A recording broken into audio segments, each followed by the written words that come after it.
One cunt too many and lacking in a cock, Gendry thought with a chuckle. As he usually did, Sir Loras handed a bundle of pretty flowers to a randomly chosen highborn lady in the audience and then give a quick glance to Gendry's uncle Renly, sitting in the stands next to the royal box. Gendry chuckled again when he saw the lady thank him, and the moment that his back was turned, she was showing them off to her friends, holding them close to her heart and dreamily staring at him as though she was imagining their wedding day. "Don't count on it, milady. He'll never ask for your father's permission to marry you. In fact, after today, he probably won't even remember you." "Begin," the king bellowed out. Gendry charged straight at the three Freys, whom it seemed were working together. Gendry raised his hammer as far back as he could and swung it across at them, knocking all three of them down with one blow. There were many cries of woe in the audience, and Gendry glanced at his father, whom was laughing and clapping at that. Even Sir Jaime Lannister and Sir Barristan Selmy looked impressed by it.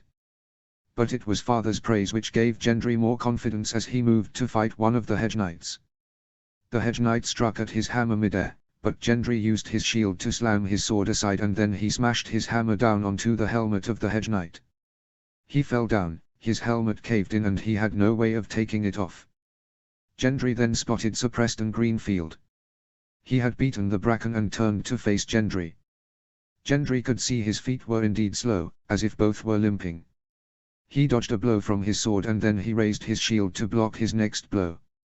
As he struck at his shield, Gendry saw that his feet were too far apart to keep balance, and then Gendry struck his hammer at chest and then at his helmet. He fell back and landed on his ass. Gendry faced one of the Redwyne brothers. He struck at Gendry's armor. He got a good blow in, but he had to reach out to do it, and Gendry smashed his shield toward the Redwyne's head and knocked the Redwyne to the ground. He hit the ground, helmet first. He got up again and he stood as though he was dizzy. He tried to hit Gendry, but he missed and Gendry kicked him to the ground. This time he chose not to get up. Gendry turned to see Sir Loras Tyrell beat Sir Davin Lannister. Shit. He's fucking good. Must be as good as Robb and Harold. Gendry, Sir Loras, Thoros of Myr and the Blackwood were the last standing. Thoros of Myr was beating his flaming sword onto the Blackwood's shield. Loras Tyrell faced Gendry with a sword and shield. Thinking him an easy opponent, Sir Loras took his helmet off. "Are you trying to impress your man in the stands, Sir Loras?" Gendry thought as he could see his uncle Renly clapping at seeing Sir Loras beat Davin Lannister and making a bet on him with a big and burly man with a trimmed beard who looked like Loras Tyrell, except for the beard, perhaps his older brother. Gendry threw down his shield and gripped his hammer with both hands, and as Sir Loras charged at him, Gendry blocked his sword's blow and he poorly tried to push Gendry, but Gendry was far stronger than Sir Loras. "You may be the Knight of Flowers in jousting, but here in the melee, I am stronger," Gendry thought before he swung his hammer around, catching Sir Loras' sword below his hammer's spike, and he swung the sword around and then Gendry smashed his hammer onto Sir Loras' pauldron. The force of the blow had knocked him to the ground. Gendry turned to see Thoros of Myr beat the Blackwood. Gendry started to walk toward him as Thoros of Myr slowly advanced to him. But then he stopped. Thoros of Myr opened his eyes wide and pointed at something behind Gendry. Not considering that it might be a trick, Gendry turned around to see Loras Tyrell attack him with his sword. "You're as much a coward as Joffrey." Gendry took his sword blow, which pushed him back. "Fuck, that hurts." Gendry swung his hammer at Loras' sword. His swinging of Loras' sword made him lose grip and his sword fell out of his hand. "Unlike you, I'm going show you honor and allow you a chance to fight again," Gendry thought as he waited for Loras to pick up another sword, and a shield this time. Gendry struck at his sword, but then Loras smashed his shield into Gendry's helmeted face. Gendry sidestepped away and took his helmet off. He saw that he was bleeding. "Right, now you've made me fucking angry." He spat blood pouring down his face and onto his lips and used his helmet as a shield, holding it by one of the horns protruding from the top. Gendry angrily walked towards Loras, but not charging, and Loras swung his sword at Gendry's chest. Gendry blocked the blow with his helmet, which he dropped the moment that Loras' sword hit it. And then Gendry gripped his hammer with both hands and hit Loras with an upward strike, hitting Loras in the front of his breastplate, and then he hit his hammer with a downward strike into the side of Loras' breastplate. Loras collapsed to the ground, landing on his knees and both hands covering his chest as Renly and Laura's brother and many ladies stood and gasped at seeing him fall a second time. He was injured, coughing and groaning as Gendry smashed his hammer against Laura's sword, knocking it far away from his reach. "This time, stay down, you pretty-haired princess," Gendry shouted before he roared long and loud, and then he turned to Thoros of Myr, whose flaming sword still burned and had been patiently waiting for the victor to face him. Gendry kicked aside his helmet and he gripped his hammer tightly with both hands. He swung it at Thoros of Myr. He blocked it. Gendry could feel the heat from his flaming sword, but from his many years as a blacksmith, he was hardened to fires and flames up close. "Think I'm scared of your flaming sword, you harlequin? Fucking think again." Thoros of Myr looked surprised that his flaming sword didn't unnerve Gendry, and Gendry swung his hammer at him several times more, before Thoros of Myr struck near his armor, but it missed and hit the ground. Gendry blocked another blow from his flaming sword, and then he swung his sword around when it was caught on the blunt end of his hammer until both weapons hit the ground, and Gendry swung his hammer free and tripped up Thoros of Myr by swiping his foot at his heel and then pushing him down. He fell on his back and Gendry smashed his flaming sword aside. Gendry panted as he looked down on Thoros of Myr, raising his hammer. "Enough, sir. You've won." "Congratulations," said Thoros of Myr. "I've won. I've won my first ever melee tourney," he thought as the tourney master announced, "and the victor is Sir Gendry Storm." Gendry panted a few more times as the audience applauded and cheered, even those who had been cheering on Loras Tyrell. Gendry dropped his hammer and pulled up Thoros of Myr. "Thanks for warning me," he said. "I hate backstabbing." "I'll see you later at the nearest tavern, said Thoros of Myr, patting him on the shoulder. "That you will. The drinks will be on me," Gendry said with a grin and a brief chuckle, and he shook hands with him. "Ha! Good man," he said before he patted him on the shoulder again before picking up his flaming sword again. He saw Loras Tyrell. He saw Gendry walk towards him and he froze and looked up at him. What does he think I'm going to do? Stomp on his pretty face? Don't fucking tempt me, because I'd love nothing more than to shove a thorny rose up places that not even my Uncle Renly has been up. Gendry offered his hand and he gripped his hand, and as Gendry pulled him up, he angrily glared at him. "This isn't the battlefield, don't fucking backstab," Gendry said angrily. Sir Loras looked as though he trembled from Gendry's angry statement and nodded and said, "Apologies, sir. I lose myself in the heat of contest, in the melee at least. I am truly sorry, sir." Gendry nodded and then patted him on the shoulder. "Come, champion." Gendry heard his father shout. "Fuck, I'm not wearing my helmet. Maybe the blood on my face will stop the queen and her pretty little princeling from recognizing me or think me a Baratheon bastard." He picked up his helmet and tucked it under his arm as turned to face the royal box and walked toward them. It was then that he saw near his father's chair, was a great and monstrous warhammer. "Is that father's hammer?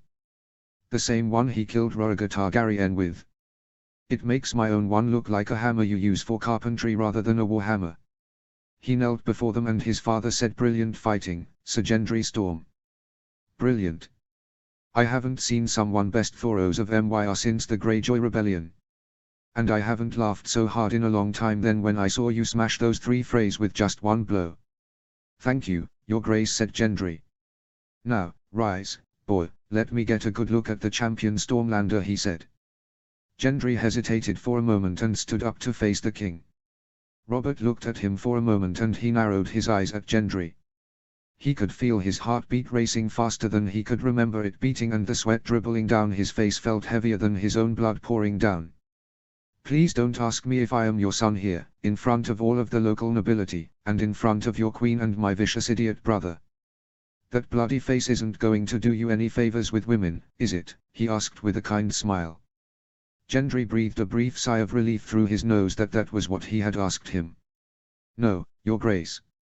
Not all of us can be as handsome as the Crown Prince," Gendry replied, hoping to deflect attention from him. He could see Joffrey smirk with self-satisfaction at being called handsome. "I'd love nothing more than to smash my hammer into your face and make you look about as handsome as a horse's ass, even if you are my brother and our father's eldest true-born son," Gendry thought as he remembered how he tried to murder Robb. "Ah, but enough about looking good. It does no good on the battlefield. Now, as victor, you have earned the melee purse of 20,000 gold dragons, said the king, at which the crowds cheered. Fucking what?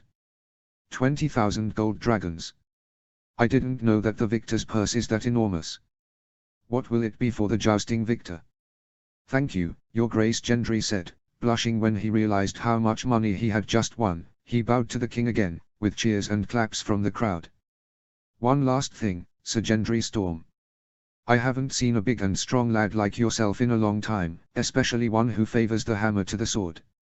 And so, it gives me great pleasure to gift this old hammer to a Stormlander strong enough and worthy of it, said father. And his squire, a puny Lannister boy, handed Gendry the giant hammer at father's side. Whilst the Lannister squire struggled to hold it, to the extent that for the few seconds he was holding it, his face was as red as a Lannister flag and he was sweating. But as he reached for it, Gendry effortless held it up and then bowed again. Thank you, so much, your grace, said Gendry, feeling his eyes moisten at being gifted this great hammer. Does he know that I am his son? Is that why he is gifting me this? All whilst Queen Cersei and Prince Joffrey looked angry that father was giving him his old hammer. Oh, please. Joffrey looks too puny to even lift it longer than a second. He's more likely to drop it on his foot than kill someone with it. Gendry left the melee list and walked to his tent. He took off his armor and then took a bath, washing off the blood and sweat. And he spent a long time just sitting down and admiring the gift from his father, an enormous hammer, with golden imagery of thunderbolts and charging stags on it. He then went to a maester, who looked all around him. Gendry had one wound on his forehead and several bruises all over his body. He saw a cooking pot after dressing from his visit to the maester. Sir Gendry. Thank you for the money. I've got some new teeth, as you can hear, he said with an amused grin. Most of his new teeth looked mismatched and some looked rotten. Indeed. Where did they get the teeth from? Dead people. They don't need them anymore, he said before they shook hands. Gendry looked over his armor and saw that it was very battered and breaking in a few places. I'll visit Master Toibho and hire him to fix it and see how he is doing down there, Gendry thought.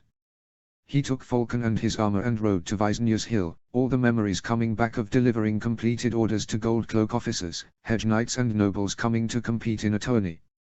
And then he saw the smithy. He climbed off of his horse and went inside the smithy. Master Toibho. Gendry called. He saw his former master drinking water in the back whilst watching two apprentices hammer some a large breastplate which looked as though it had been cracked from a lance blow, just like how he taught me, Gendry thought. I'll be with you in a moment, sir, he said as he put down his cup. He walked toward him and then said, wait, Gendry. Hello, Master Toibho. It's Sir Gendry, now, he replied with a smile at seeing his old friend and teacher. So, you're Sir Gendry Storm. I've been hearing about you from battered knights and rich men who lost their bets. One of them was Renly Baratheon, in fact, he replied. That ass. He's betting on his man rather than on his own nephew, even if he doesn't know I am his nephew. Gendry chuckled at that and they hugged and he asked, now, what can I do for you? My armor has taken many blows from the melee today and the melee yesterday, he said before presenting him his armor. Some fine armor you have, Gendry. Very fine indeed. But you've been taking many blows from knights and lords. I'll give you a discount, 15 silver stags, he offered. Gendry smirked and then counter-offered, how about 1 gold dragon and it's finished by the day after tomorrow after lunch. Deal, he said, and Gendry passed him a gold dragon. With my newfound wealth, I can buy myself a nice house in Storm's End and rest my head there for when I'm not traveling to work for people or coming home to relax from tourneys, Gendry thought as he walked to the nearest tavern, where he found Thoros of Myr, who he drank with and paid for their drinks. Whilst drinking with Thoros of Myr, he was approached by a short and scrawny man, who looked a year or so younger than him. He had dark brown hair and dark green eyes and looked thin, broad-shouldered and fast. His clothes were coarse and slightly torn, he stank of horse and he was filthy and his hair was messed up. Excuse me, milord, aren't you Sir Gendry Storm, he asked. I am, said Gendry. Can I be your squire, milord? I've worked at tourneys cleaning armor and feeding horses. And I can cook good, he said. Not exactly what knights look for in a squire. They prefer someone with less unremarkable backgrounds, but I do like the thought of giving a poor urchin of King's Landing the same chance that Lord Arryn and Harold gave me, Gendry thought. What's your name, friend? Gendry asked. I'm Meryn Waters, my lord, he said. Another bastard, Gendry thought. What brings you to King's Landing, he asked. I've always lived in King's Landing, my lord. I was a stable hand before now, for the horses of the Gold Cloaks, my lord, he replied honestly. All right, Meryn, I'll take you on, Gendry replied. Meryn's smile was so wide, he thought it might crack his face. First, let's get you a drink. Chapter 18, Chapter 16. Chapter text. Catelyn 6. The day after Ned, Arya and the royal party left for King's Landing, Catelyn had investigated the tower from which he fell. She had found a strand of golden hair and a few fabrics from a red dress. She remembered that the queen that day had been wearing a red dress. Did she or another push Bran from the tower for seeing or hearing something he shouldn't have done? After the assassin who had tried to murder Bran had his throat ripped open by Bran's direwolf Summer, she was certain of this. And so, she gathered Sir Roderick Castle, Maester Lewin, Robb and Theon Greyjoy into the Winterfell Godswood. I'm certain that Bran was pushed from the tower and that it was a Lannister who hired the assassin who tried to murder him. What makes you so certain, my lady? Asked Sir Roderick. I found strands of golden hair in the tower and bits of red fabric from a red dress up there. During the day of his fall, Queen Cersei was wearing a red dress. Now, Robb, you know the Lannisters more than we do, would she push him? Aye, she would. She's evil beneath all of that beauty and those false and cold smiles. If it came to stopping something that wouldn't allow her ass of a son, Joffrey, from getting the Iron Throne, then she would burn a city down, I'm certain of that, said Robb. Who else would she work with? Theon asked. Not Joffrey, he's too lazy and too cowardly to be involved in court intrigues. If anything, I would say that it would be Sir Jaime. They are very close, in spite of him disliking Joffrey. But Tyrion wouldn't get involved in anything involving his sister. They despise each other and Cersei blames him for the death of their mother. And she hates how he is cunning and has Tywin Lannister's respect, but she doesn't, Robb explained. So, Tyrion wouldn't be involved anything that the Queen would be involved in. Catelyn asked for certainty. Absolutely. Of the children of Tywin Lannister, he's the most decent. He's more interested in reading, drinking, whoring and working as Master of Coin than anything like murdering an unconscious boy, said Robb. What will we do, Lady Stark? Theon asked. I'll go myself to King's Landing and tell my husband all of what I've found out, she said. They left the Godswood and Catelyn started to pack and Sir Roderick packed to come with her.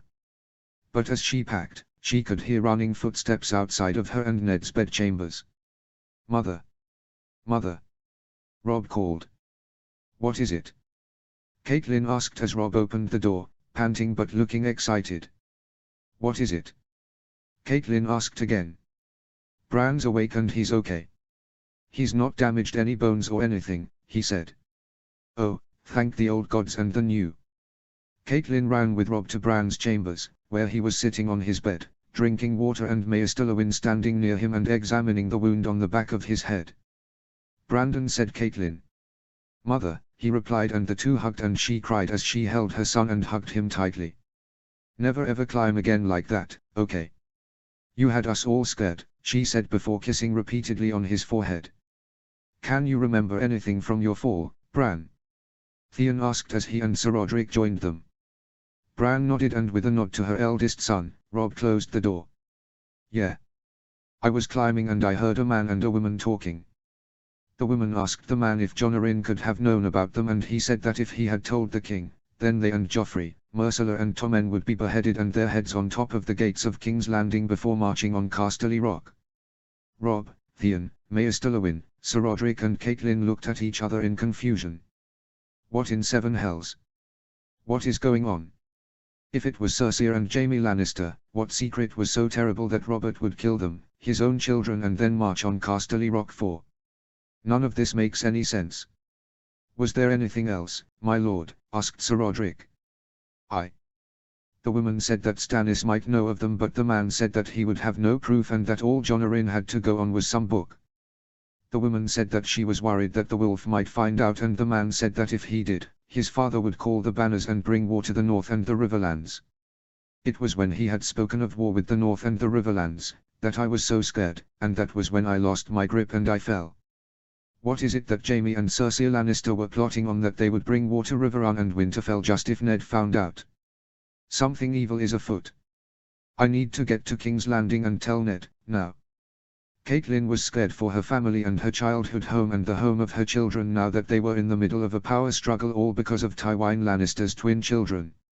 "Mother, can we see Bran?" she heard Sansa ask from behind the closed door. "Get some rest, Bran, and always follow Maester Lewin's orders," Catelyn said before she kissed her son's forehead and left his bedchamber and was followed outside by Sir Roderick, Theon and Robb. "I'm going to King's Landing now. Ned needs to know what's going on down there. In the meantime, Robb, write to our bannermen and tell them that there is a potential threat to Riverrun and to Winterfell from the Lannisters," she said. "I will, Mother," Robb said.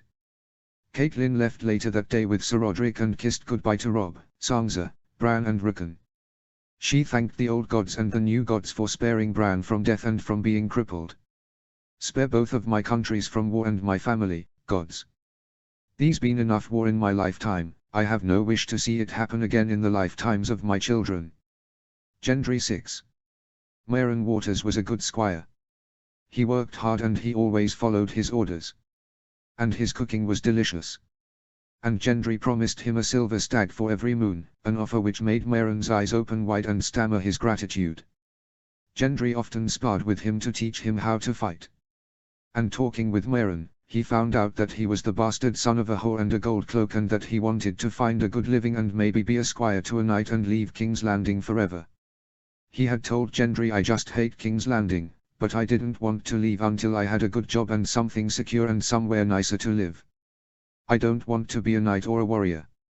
I just want to have a nice job and settle down and have a family." Gendry also bought a horse for Meryn, whom he had named Duncan, after the famous knight of old, Sir Duncan the Tall. "How did you hear of him?" Gendry asked. "I heard a few minstrels sing a song about him in a tavern once, my lord," he explained. Gendry's armor was repaired 2 days after he had handed it to Toib Homart. He and Meryn arrived at Toib Homart's smithy and he saw Toib Homart wiping the sweat from his brow with a cloth, and he beamed when he saw Gendry. "It wasn't hard to repair your armor, Sir Gendry. It was some brilliant castle-forged armor. Now who's your friend?" "This is Meryn, my squire," he said. "Oh, a squire now. You really are moving up in the world, aren't you, lad?" Toib Ho said with a proud smile. "How are your new apprentices doing?" he asked. "They are doing well. This is their 4th moon on the job," he said as he passed him his armor. "Now, Gendry. There's something you need to know," he said with an urgent sense of fear. "Why, what is it?" he asked with worry. "The Hand of the King was around here asking about you. Lord Stark, he was. You haven't done anything to piss him off, have you?" "No, I haven't. He probably wants to know why Lord Arryn paid for my apprenticeship, Master Toib Ho," he replied, hoping that was the explanation. "Right. Well, you keep safe, Gendry. And I hope to see you here at the next tourney," Toib Ho said before they shook hands. Gendry and Meryn left for the tourney lists, for Gendry wanted to watch the jousting before he and Meryn had left for Storm's End.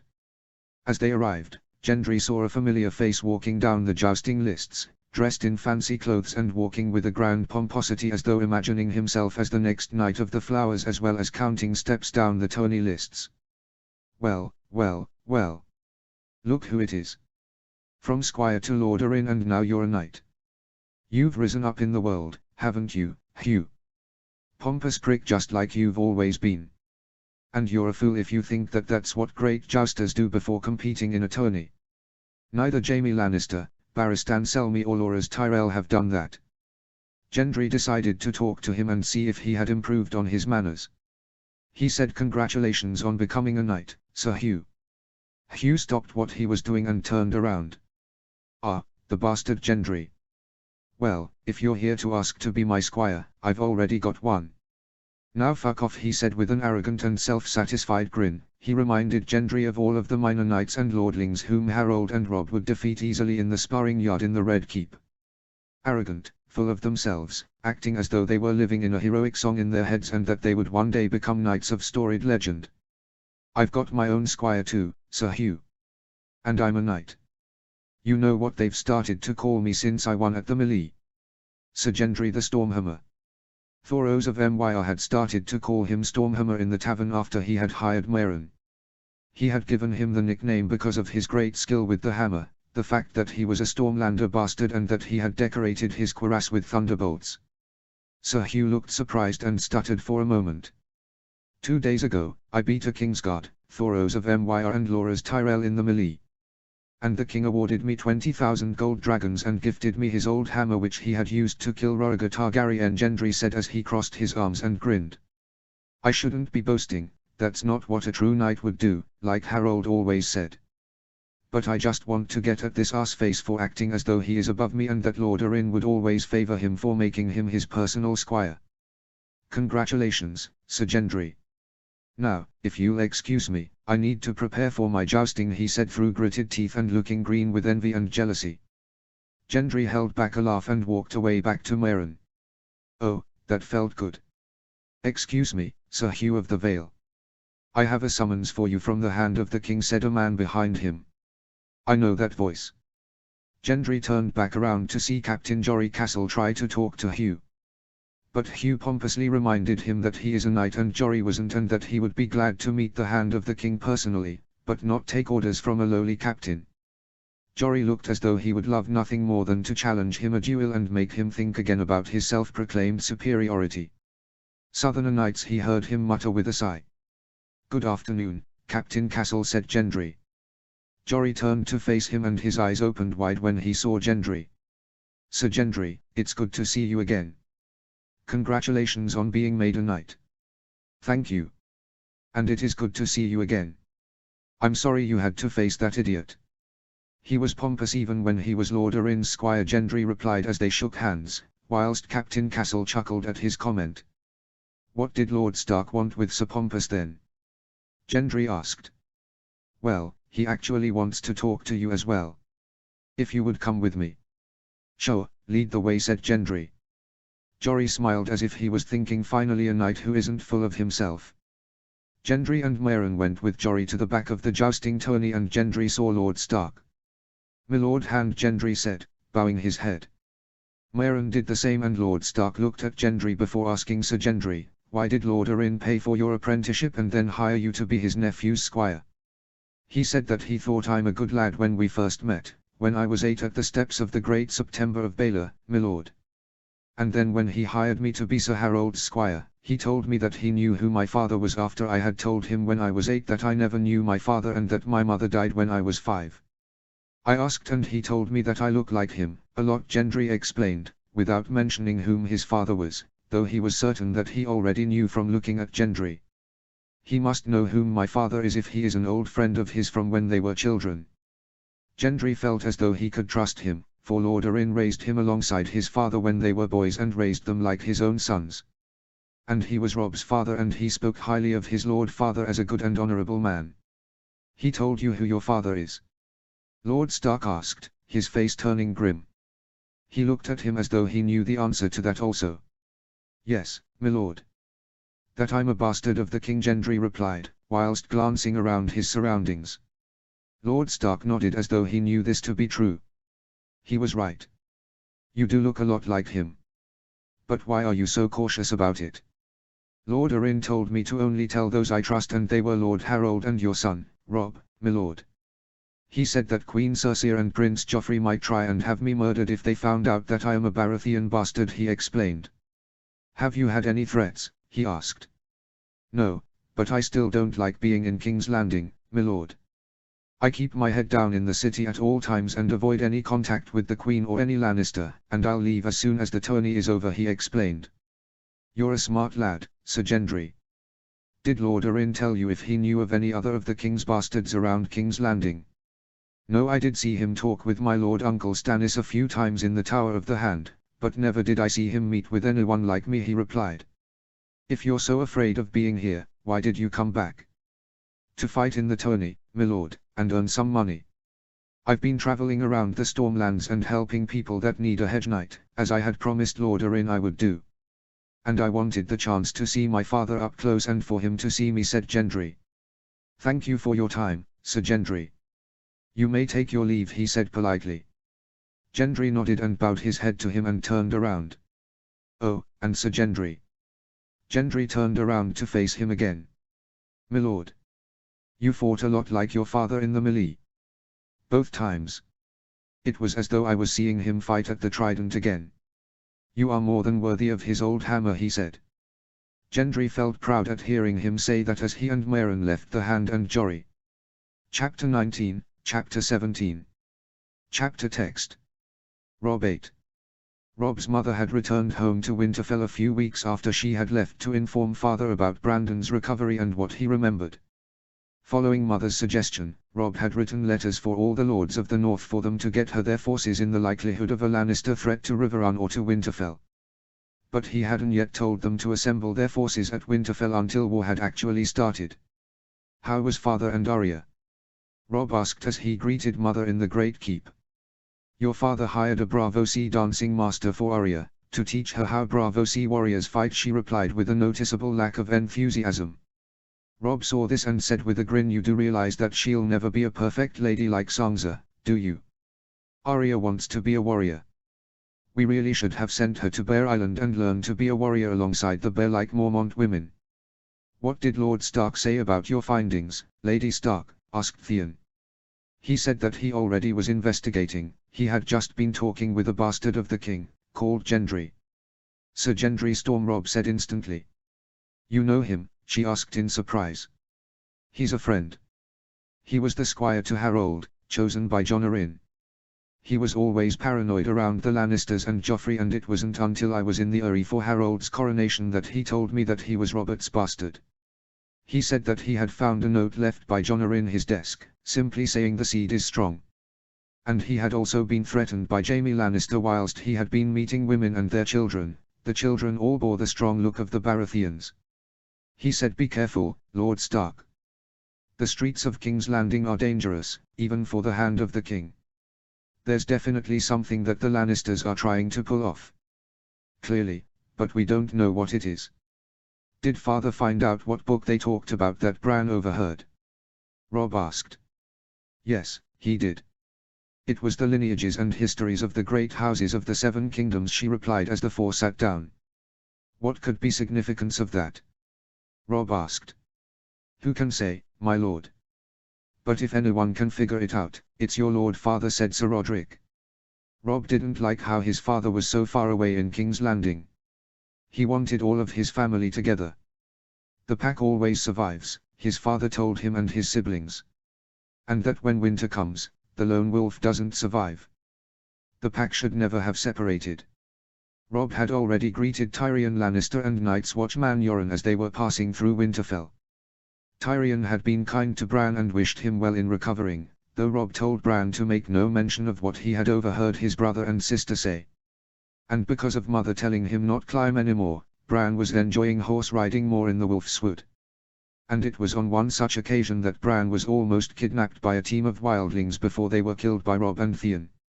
It was the first time that either of them had killed. They had spared a wildling woman called Osha, whom was taken as a servant at Winterfell. For Bran's name-a-day, to cheer him up that father and Arya were in King's Landing, Jon was at the wall and that he wasn't allowed to climb anymore, Robb had extended invitations to the children of the Northern Lords. Some of whom Robb already knew. There was the Karstark brothers Haryon, Torren, Eddard and their sister Aelys, Domeric Bolton, Smalljan Umber, Winifred and Wyler Marndale, Cleesa Wyn, Benfred and Eddara Tallheart, Darin Hornwood, the Mormont sisters Daisy, Alysanne, Jarell, Lyra and Lyanna and Meera and Hojan Reed. Robb had noticed that Hojan and Meera Reed had become particularly close with Bran. It wasn't until the next moon when Winterfell had received a letter from King's Landing, with the seal of the king. Maester Lewin had brought it to an anxious Robb and mother in father's solar. What does it say? Theon asked. King Robert is dead. Father has been arrested for treason and trying to overthrow the now King Joffrey. Queen Cersei demands that I come to King's Landing to swear fealty to Joffrey, said Robb. Robb had said the last sentence slowly, taking it all in as he said it. How fucking stupid are these idiots? Does sitting on the Iron Throne make one fucking idiotic and insane? Do they really think that I'll submit to the Iron Throne when they imprison father? Father would never commit treason or try to steal that ugly metal chair for himself or for any other. They make no mention of Arya, said mother, noticing. Robb reread it, and saw that his mother spoke true. There was no mention of Arya. They imprison father and expect the North to kiss their royal ass. Robb, they have your father and possibly Arya, Theon reminded him. I know. Which is why I'll be going south. But not alone, he said before turning to Maester Luwin. Send the ravens to the lords of the north. And send a raven to Harold and to my lord grandfather Hoster. We will need the help of the Vale and the Riverlands if we are to face the full might of King's Landing and Casterly Rock. The bannermen of House Stark had already been marshalling their soldiers when Robb informed them that the Lannisters were up to something that involved the north, shortly after his mother had left for King's Landing. As Maester Luwin left the Solar, mother had said, Robb, if you fail, I won't fail. Not when the North marches on the south, especially when winter is coming. The North has never lost a battle against the Southerners. The only reason the North submitted to the Targaryens is because King of the North Torrhen Stark surrendered and bent the knee rather than risk dragons burn the North. We don't fight the dragons. We fight lions. Maester Luwin ran back into the Solar, my lord. My lady. A raven from Riverrun. Mother took the letter and read it. She was horrified upon reading. Tywin Lannister is leading an army of 65,000 into the Riverlands. Jaime Lannister defeated Ed Muir at the Golden Tooth. Tywin has control of Harrenhal. And Jaime is marching on Riverrun, she said fearfully, trembling as she read each sentence. Send the letter to Harold, Maester Luwin, and update him to the danger that Riverrun is in. We must save the Riverlands before we move on to King's Landing, Robb said. 2 weeks after the ravens had been sent, 18,000 northern soldiers had arrived at Winterfell, and Willis and Wendell Marndaly were marching the forces of White Harbor to link up with the main northern army at Moat Cailin. At a feast with the northern lords, Robb had appointed the leading positions. Whilst he led from the front, he had appointed Lord Galbart Glover to leading the vanguard, Lord Roose Bolton to lead the right flank and Sir Helman Tallheart to lead the left flank. But not all were content with their positions. For 30 years I've been making corpses out of men, boy. I'm the man you want leading the vanguard, said the proud and giant-like Great Jon Umber after drinking a large tankard of beer. He was taller than the Hound and wielded a great and ugly greatsword. Galbart Glover will lead the vanguard, said Robb, firmly, for he knew that if he acquiesced to his demand, no northern bannerman would ever respect him, a boy of 7 and 10. The bloody wall will melt before an Umber marches behind a Glover, said the Great Jon. He leant in on the table towards Robb and said, I will lead the vanguard, or I will take my men and march them home. And miss the chance for making corpses out of more men, Lord Umber. I don't think that any Umber worth their weight in blooded steel would miss such a chance. You are welcome to do so, Lord Umber. And when I'm done with the Lannisters, I will march to Last Hearth, root you out of your keep and behead you for an oathbreaker, said Robb, leaning in towards him. Oathbreaker, is it? The Great Jon stood up as all eyes turned to him and to Robb. Both Robb and Theon rose as the Great Jon shouted, I'll not sit here and swallow insults from a boy so green, he pisses grass. He reached for his sword, as did Theon. Shit, what the fuck do I do now? Robb was stunned before there was loud growl, and Grey Wind jumped up onto the table and ran towards him and tackled him to the ground and bit 2 of his fingers off. My father told me it was death to bear steel against your liege lord. The Great Jon stood up, red-faced and blood spewing out from where 2 of his fingers used to be. But doubtless, the Great Jon wanted to carve my meat, Robb finished, taking a deep breath through his nose as he finished, with the eyes of the lords and ladies of the north all on him. Your meat is bloody tough, said the Great Jon before he burst out into laughter and grabbed a mug of beer and drunk it down faster than Tyrion Lannister and Robert Baratheon combined. By the old gods, that was scary. Robb hugged Sansa, Brandon and Rickon goodbye before he left alongside Theon, his mother and Sir Roderick, marching with the army towards Moat Cailin, where Sir Willis Marndaly was commanding the force of House Marndaly and White Harbor, and both forces linked up and marched south of Moat Cailin, though Robb had ordered for Lord Howland Reed to send a few hundred men to garrison Moat Cailin in case of sellswords sent by Tywin Lannister to attack an unprepared north. Robb took the best of the northern armies and left the remaining 15,000 behind in the north in case of such an invasion by Tywin Lannister or they needed reinforcements. Harold 6. Whilst eating his breakfast that fateful morning, Maester Coleman had brought him 3 letters. "My lord, 3 ravens have arrived. The first is from Winterfell, the second from Riverrun and the third from King's Landing," he said, placing the letters to the right of Harold's breakfast. Harold pushed aside his breakfast platter and opened the letter from Winterfell first, seeing the sigil of House Stark. He broke the seal and read the letter. "Harold. King Robert is dead. The Riverlands is under a full-scale invasion from Tywin Lannister and Jaime Lannister, and my father has been imprisoned by Queen Cersei, and now King Joffrey, for fucking treason, they claim. They are demanding that I bend the knee. I intend to free my father, but first, I must free the Riverlands from the Lannister armies. I know that I am asking for too much from you, Harold, but we need to face them together. The Tullys came to our help when we faced the Targaryens long ago in the rebellion. Now, we must do the same. I eagerly await your reply, my friend, my brother. Robb." Harold took a few deep breaths and could feel a sweat on his brow as reread the letter a few times. The letter from Riverrun was from Lord Edmure Tully pleading for help as they were overrun by the Lannisters. And it mentioned how Jaime Lannister was marching on Riverrun with an army of 30,000 soldiers.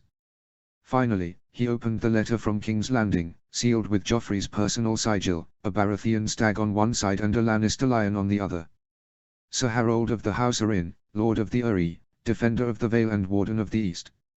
Our great and beloved King Robert, the first of his name, has died in a most unfortunate hunting accident.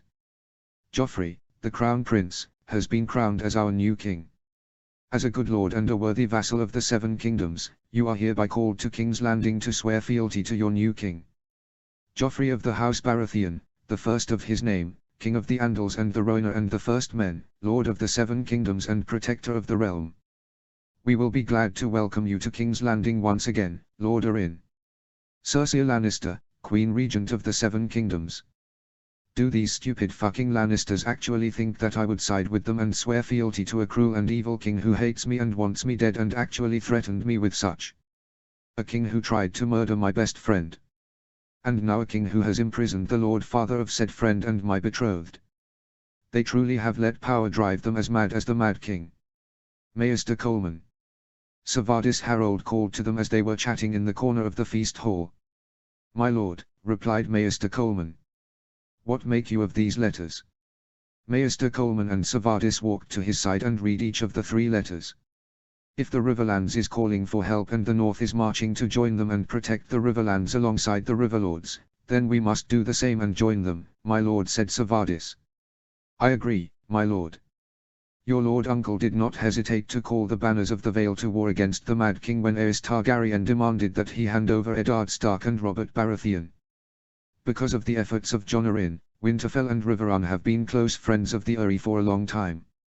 We must not let our old friends and allies suffer from the attacks of Tywin Lannister," said Maester Coleman. "And such is my wish. Maester Coleman, call the banners. Savardis, prepare the army of the Eyrie. The Vale is going to war with Tywin Lannister and Joffrey Baratheon." 3 weeks later, Harold had led the Eyrie's main fighting force to the Bloody Gate, the only land entrance that led into the Vale. There, he was joined by the best of the fighting forces of the Vale, all combined into a total of 17,000 men, including 1,500 of the great knights of the Vale. Because of a lack of preparation, they were fewer in numbers than the full might of the armies of the Vale. But now that war was inevitable, the Lords of the Vale were marshalling their forces and recruiting and training all capable men. At the Bloody Gates Castle, Harold met with the most capable of his bannermen in war, Bronze Yohn Royce, Lord Nestor Royce, Sir Donal Waynwood, Lord Eon Hunter, Sir Tobias Belmore, Lord Horton Redfort, Lord Lionel Corbray, Lord Royce Coldwater and Lord Tristan Sunderland. "What have our scouts reported, Lord Royce?" Harold asked of Nestor Royce, whom he has appointed commander of the scouts, at the high table, overlooking a large map of West Eos. "There are 3 main Lannister armies in the Riverlands, my lord. One led by Tywin Lannister which has recently taken Harrenhal, with 25,000 men. Jaime Lannister leads the second army of 30,000 men and is besieging Riverrun. And the third army is led by the dreaded mountain, Gregor Clegane, and he commands 10,000 men and is marching for Dare whilst raiding all of the riverlands around him, burning and slaughtering all that monster sees, said Nestorois, pointing at the relevant places on the map and placing pieces at each one. And what of the northern army, Lord Royce? Asked Tobias Belmore, the young heir to Strongsong and a veteran officer of the SO Sellsword Army, the Second Sons. They number over 20,000 and have left the Moat Cailin and will come to the twins soon, he said. There were many groans and annoyed sighs at the mention of the twins and their lord, the greedy, lecherous and cowardly Walder Frey. What about Sir Brynden the Blackfish? Where is he? Asked Horton Redfort. He leads what remains of the Riverlander army and are based at Seaguard, no doubt planning to join with the Northerners once they cross the twins, said Nestorois. What say my lords on what we should do next? Asked Harold. My lord Arryn, if we march now, we will be caught between Tywin Lannister and Gregor Clegane. We must wait for the northern army to cross the twins and then link up with them and the remainder of the Riverlands army and plan our next move from there, before the Lannister armies get time to reform and plan to counter the combined might of the north, the Riverlands and the Vale, said Bronze Yohn. The other lords agreed to his suggestion. Very well. I'll send a raven to Lord Robb and tell him of this. Until then, Lord Royce, keep your scouts watching the Lannister armies. Any updates and we must let them know. Chapter 20, Chapter 18. Chapter Text. Arianne 7. At the news of war erupting in the Riverlands, started by the Lannisters, Arianne and the court of Sunspear were very surprised to see their Prince Doran return to Sunspear after spending a long time in the Water Gardens. In the old palace, Prince Doran spoke to his family and to the lords and ladies of Dorne. My lords and ladies, King Robert the Usurper has died.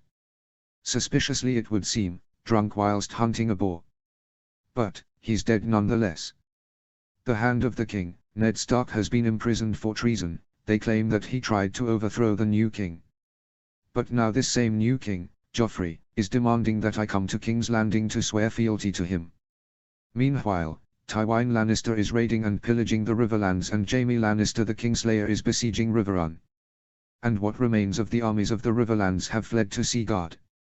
All whilst the armies of the north, led by Robb Stark, and the armies of the Vale, led by Harold Arryn, march to free the Riverlands. Robb. Harold. They are going to war with the Lannisters. Arianne was afraid for her friends, and especially for Robb. She cried when she read his letter telling her that he was to be betrothed to Myrcella Baratheon. After talking with her amorous cousins, they didn't give useful advice. It was only when she talked with her uncle Oberyn's paramour Ellaria Sand that she had some advice. Write a letter to him and just say goodbye to him in it. It won't be easy, my dear, but it will take time to move on. It's all worth it in the end. And so, she wrote the farewell letter to Robb, and looked out at the raven as it flew to Winterfell. Goodbye, Robb, she thought as she stared out at it until she no longer could see it. But when she heard father's news, she knew that there was no way that Robb Stark would marry Myrcella when Ned Stark was imprisoned. What do you think will happen, uncle? She asked Oberyn. His arms were crossed as her father finished his announcement and his lips were pursed. I know not, Arry. Whilst Tywin is a cruel man, he is no fool and he is a battle-hardened commander. Robb Stark and Harold Arryn are none of those things, but if they are wise, they will have surrounded themselves with men who are. They'll be needing them if they hope to kill any Lannisters, he said. Would you not fight the Lannisters, father? Asked Oberyn as she, Nymeria and Tyen joined them. That would depend on the Northerners and the Valyman. I would not lead thousands of Dornishmen and Dornish women to their deaths just because Robb Stark and Harold Arryn fucked up and attacked with impunity. I want the Lannisters to suffer and Tywin to die as much as any man or woman, but I would not risk everything without some guarantee of success. Robb and Harold have little guarantee of success, and yet they still march to save the Riverlands from the Lannisters. What will Uncle Doran do, father? Asked Nymeria. Very little, but he shows no sign of returning to the Water Gardens. For this is too important to return there and ignore. A war in which Lannisters will get killed is something of interest to me and to Doran. But, if he had any sense, then he would call the banners to mobilize and get ready in case war is brought to Dorne, said Oberyn. And so, the banners will be called. Though I have no intention of bringing a massive war to Dawn or taking any sides yet, I cannot call myself Prince of Dawn if I ignored the dangers of this. We won't march to war, for now. But we must be fully mobilized in case war is brought to us, said Doran. How will the Lannisters and the Baratheons react when they hear the news that Dawn has mobilized? And how will our old enemies, the Tyrells of the Reach, react? After listening to her father's speech, Arianne left the old palace and walked to the September of Sunspear. After arriving there, she could see the Septon was sitting and welcoming Arianne's former tutor, Septa Ermelia. Septa, Arianne said with a smile. Princess, hello, she said, a kind voice, the same voice she used when patiently helping Arianne in her studies. Are you here to pray, Princess? Asked the Septon when he saw her. Yes, she replied. He nodded kindly and he and Septa Ermelia walked to the further end of the September to talk and left her to pray alone. Arianne knelt before the Star of the Seven and prayed. A crone, give my father the wisdom he needs to guide Dawn through this war. A mother, protect all good men and good women of the Seven Kingdoms from this war. A father, bring justice to Dawn that it has long been denied by its enemies. A warrior, help Robb Stark and Harold Arryn as they go to fight our enemies and defend their friends. Catelyn 7. The Northern Army had arrived just outside of the Twins, with soldiers standing guard. The late Lord Frey, Catelyn thought. Her Lord Father had named him as such when he had shown up conveniently late for the Battle of the Trident. Father was always convinced that he had shown up late so that they would fight alongside whichever side was winning. We could take the castle. Easy enough. We have 22,000 fighting men. Proper Northern warriors, better than any Southern shit. And these weasel-faced Freys of the Crossing do not have a reputation for fighting prowess or for winning battles, said Ricard Karstark. I say we pound on his gates and demand he let us cross, or we would raise the castle and drown every Free in their rivers, said the great Jon Umber, who had turned from a man questioning Robb's leadership to his most loyal supporter after Grey Wind had chewed 2 of his fingers off. That would take too long. And we would lose good men and time in taking it and killing them all, and then Tywin Lannister would know that we were coming. Harold's last raven told us that they have 3 armies on the prowl. If they caught wind of us attacking the Twins, they would be on us and fast, said Robb at the command table. Lady Stark. You know of Walder Frey. What say you? Asked Roose Bolton. I've known Walder Frey since I was a little girl, my lord. He never makes a deal unless he is certain that he can largely benefit from it. He may look like a weak old man, but he is the most cunning of the entire House of Frey. But what he wants more than money, is respect. He knows that other great houses, with long history and prestige, look down on him. He wants respect for his house. And any deal he makes, there will be betrothals and marriages. And he has more than enough sons, daughters, grandsons and granddaughters to be wed into houses, and bastards and grand-bastards to be made squires or handmaidens. Does any man here want their heirs to marry a Free girl? My boy Benfred isn't married yet, and I had been planning on finding a match for him, asked Hellman Tallheart. Well, as long as she is pretty and is familiar with how to use her brain, then I don't mind marrying a Free girl and settling down once this is all over and I've killed enough Lannisters to boast about to my future children, said the young Robin Flint, heir to Widow's Watch. My only true-born son Domeric needs a wife, now that my bastard is dead, said Roose Bolton. I had overheard him talking with one of his men that his bastard had been killed by a peasant when he had tried to rape the peasant's sister. Though the infamous Lord of the Dreadfort never shows emotion, he did show an anger when he had heard about the death of his bastard. I've got 3 sons and none of them are married. They're more interested in fighting in this war. And I want grandchildren before I die, said Ricard Karstark. My boy, Clee, wants to fight, but I want him to get married also. So, I would agree to him having a free bride, said Meja Sawin. So, we are agreed. We should pay the toll in some way, said Robb, as a few other lords agreed. What about you, Lord Stark? Asked the fearsome she-bear Mage Mormont. Legally, I am still betrothed to Myrcella Baratheon, and I've got a war to fight. I'd rather not be focused on being wed to some randomly chosen girl of Walder Frey, said Robb. Theon sniggered and asked, will that convince the late Lord Walder Frey? I'll talk with him, said Catelyn. Lady Stark, you mustn't, said Sir Willis Marndale worriedly. As I've said, I've known Walder Frey since I was a little girl, Sir Willis. He would not dare harm me, she said confidently. My lords and ladies, a party of riders leave the twins holding a white flag, said Harry on Karstark, the eldest son of Rickard Karstark, when he entered the tent.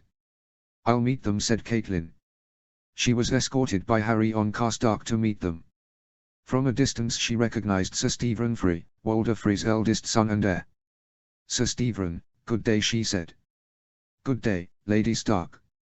I am to escort someone to speak on behalf of the North to meet my Lord Father, he said. He is a good man, honorable, polite and lordly, not at all like his lecherous and despicable father, Catelyn thought. She politely smiled and said, I am to speak on behalf of the North, Sir Stephen.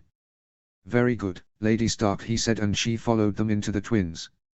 In the main hall, she could see Walder Frey, decrepit and geriatric, but very much the power of the twins, and his eighth wife standing by his side, and she looked young enough to be his great-granddaughter. So, the daughter of Hoster Tully comes here begging for my help when Riverrun is under siege. Who would have thought that the proud and mighty Lord Tully would be so desperate to call to the late Walder Frey, he said, croaking every word, whilst firmly seated in his comfortable throne. He both looked and smelled rotten just from where Catelyn was standing. Father, please. Now is not the time, Sir Stephen tried to say. Quiet, you. Not another word. I am lord in my castle and I will say what I please. Do I look dead to you? You're not lord yet. But, father. Lady Stark is our guest, said a Frey whom looked like he was Rob's age. Shut up, you stupid bastard. If I hadn't given my seed to your mother, she would still be in a cookhouse and you wouldn't be here now, would you? Eating my food, drinking my wine and taking advantage of my care to my family. Lord Walder, I am sorry that I come when Riverrun is under threat.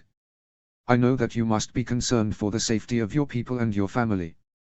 But the Lannisters are an immediate threat and will come here after they attack Riverrun, Catelyn said. My son Aemon is married to Tywin's sister.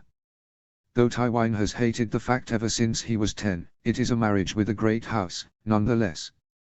The only marriage my family has with any great house. So why should I give you safe passage and my army, he demanded. My lord, if we may speak. Catelyn asked. We are talking right now, he snapped. Catelyn stared him in the eyes until he realized what she meant. Oh. Out. All of you. Out. And that includes you, he said as he turned to his newest wife, who looked both scared of him, and furious. Catelyn could see in her eyes as her husband groped her.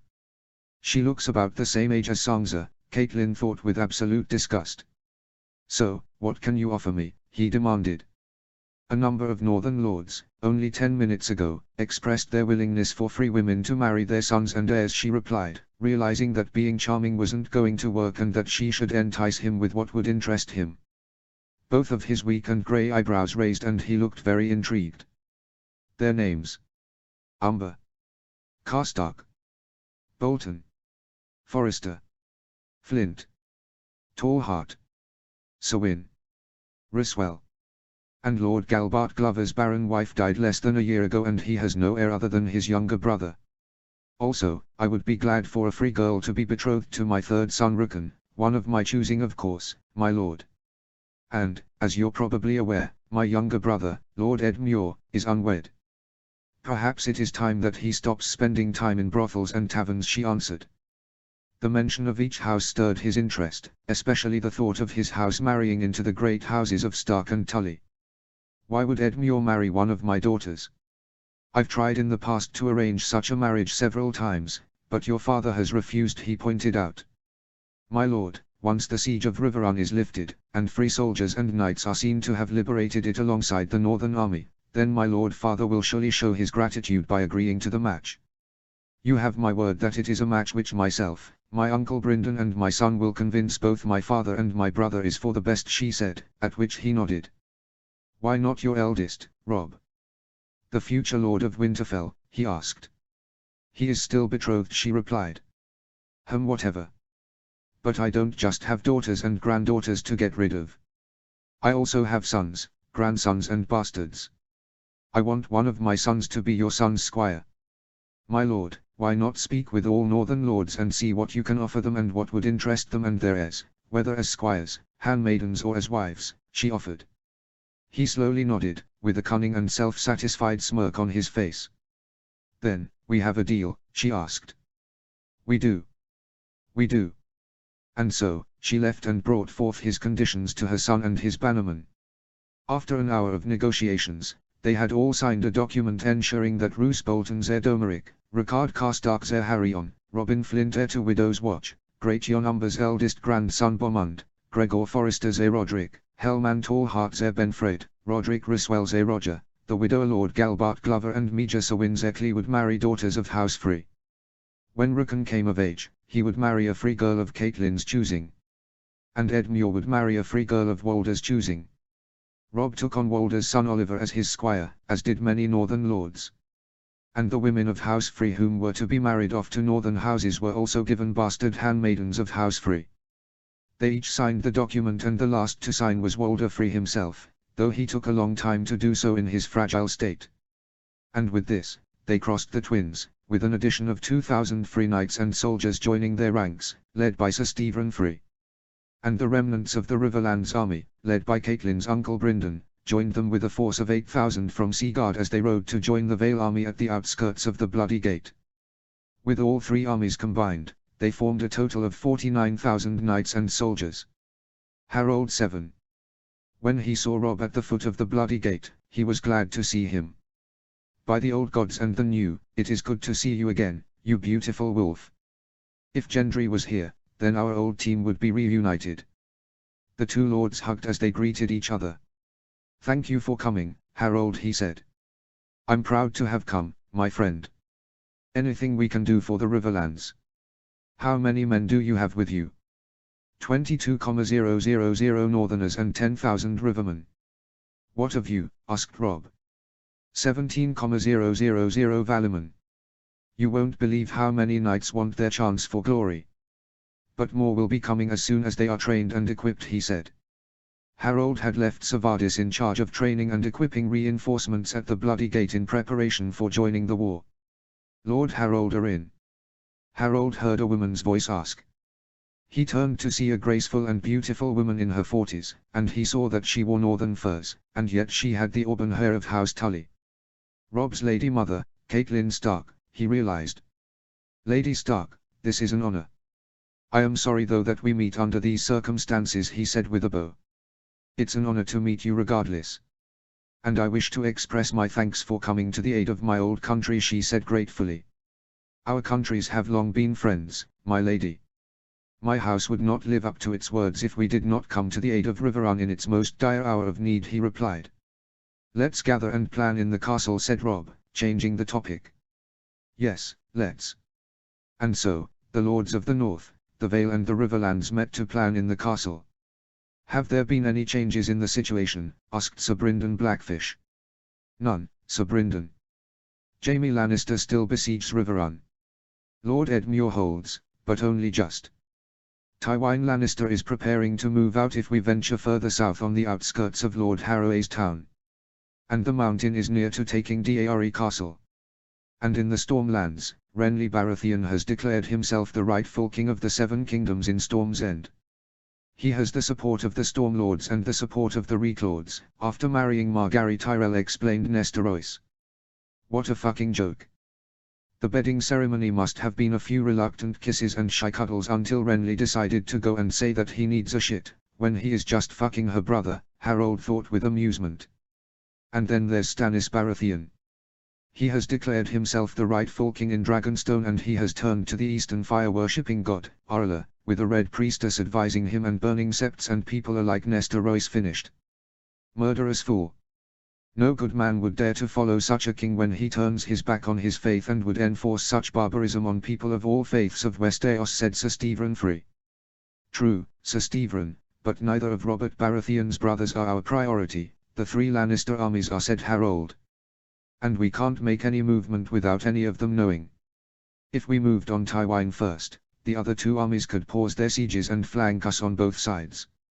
And if we moved on either besieging army, Tywin would mobilize and hit at us," said Bronze Yohn Royce. "How long would it take Tywin Lannister to mobilize his army?" asked Lord Jon Bracken. "I'd think at least 5 to 6 hours, Lord Bracken, and a few days to march from Harrenhal to meet us on the battlefield," said Nestor Royce. What if we divide our army into 3, asked Robb to all assembled lords and knights.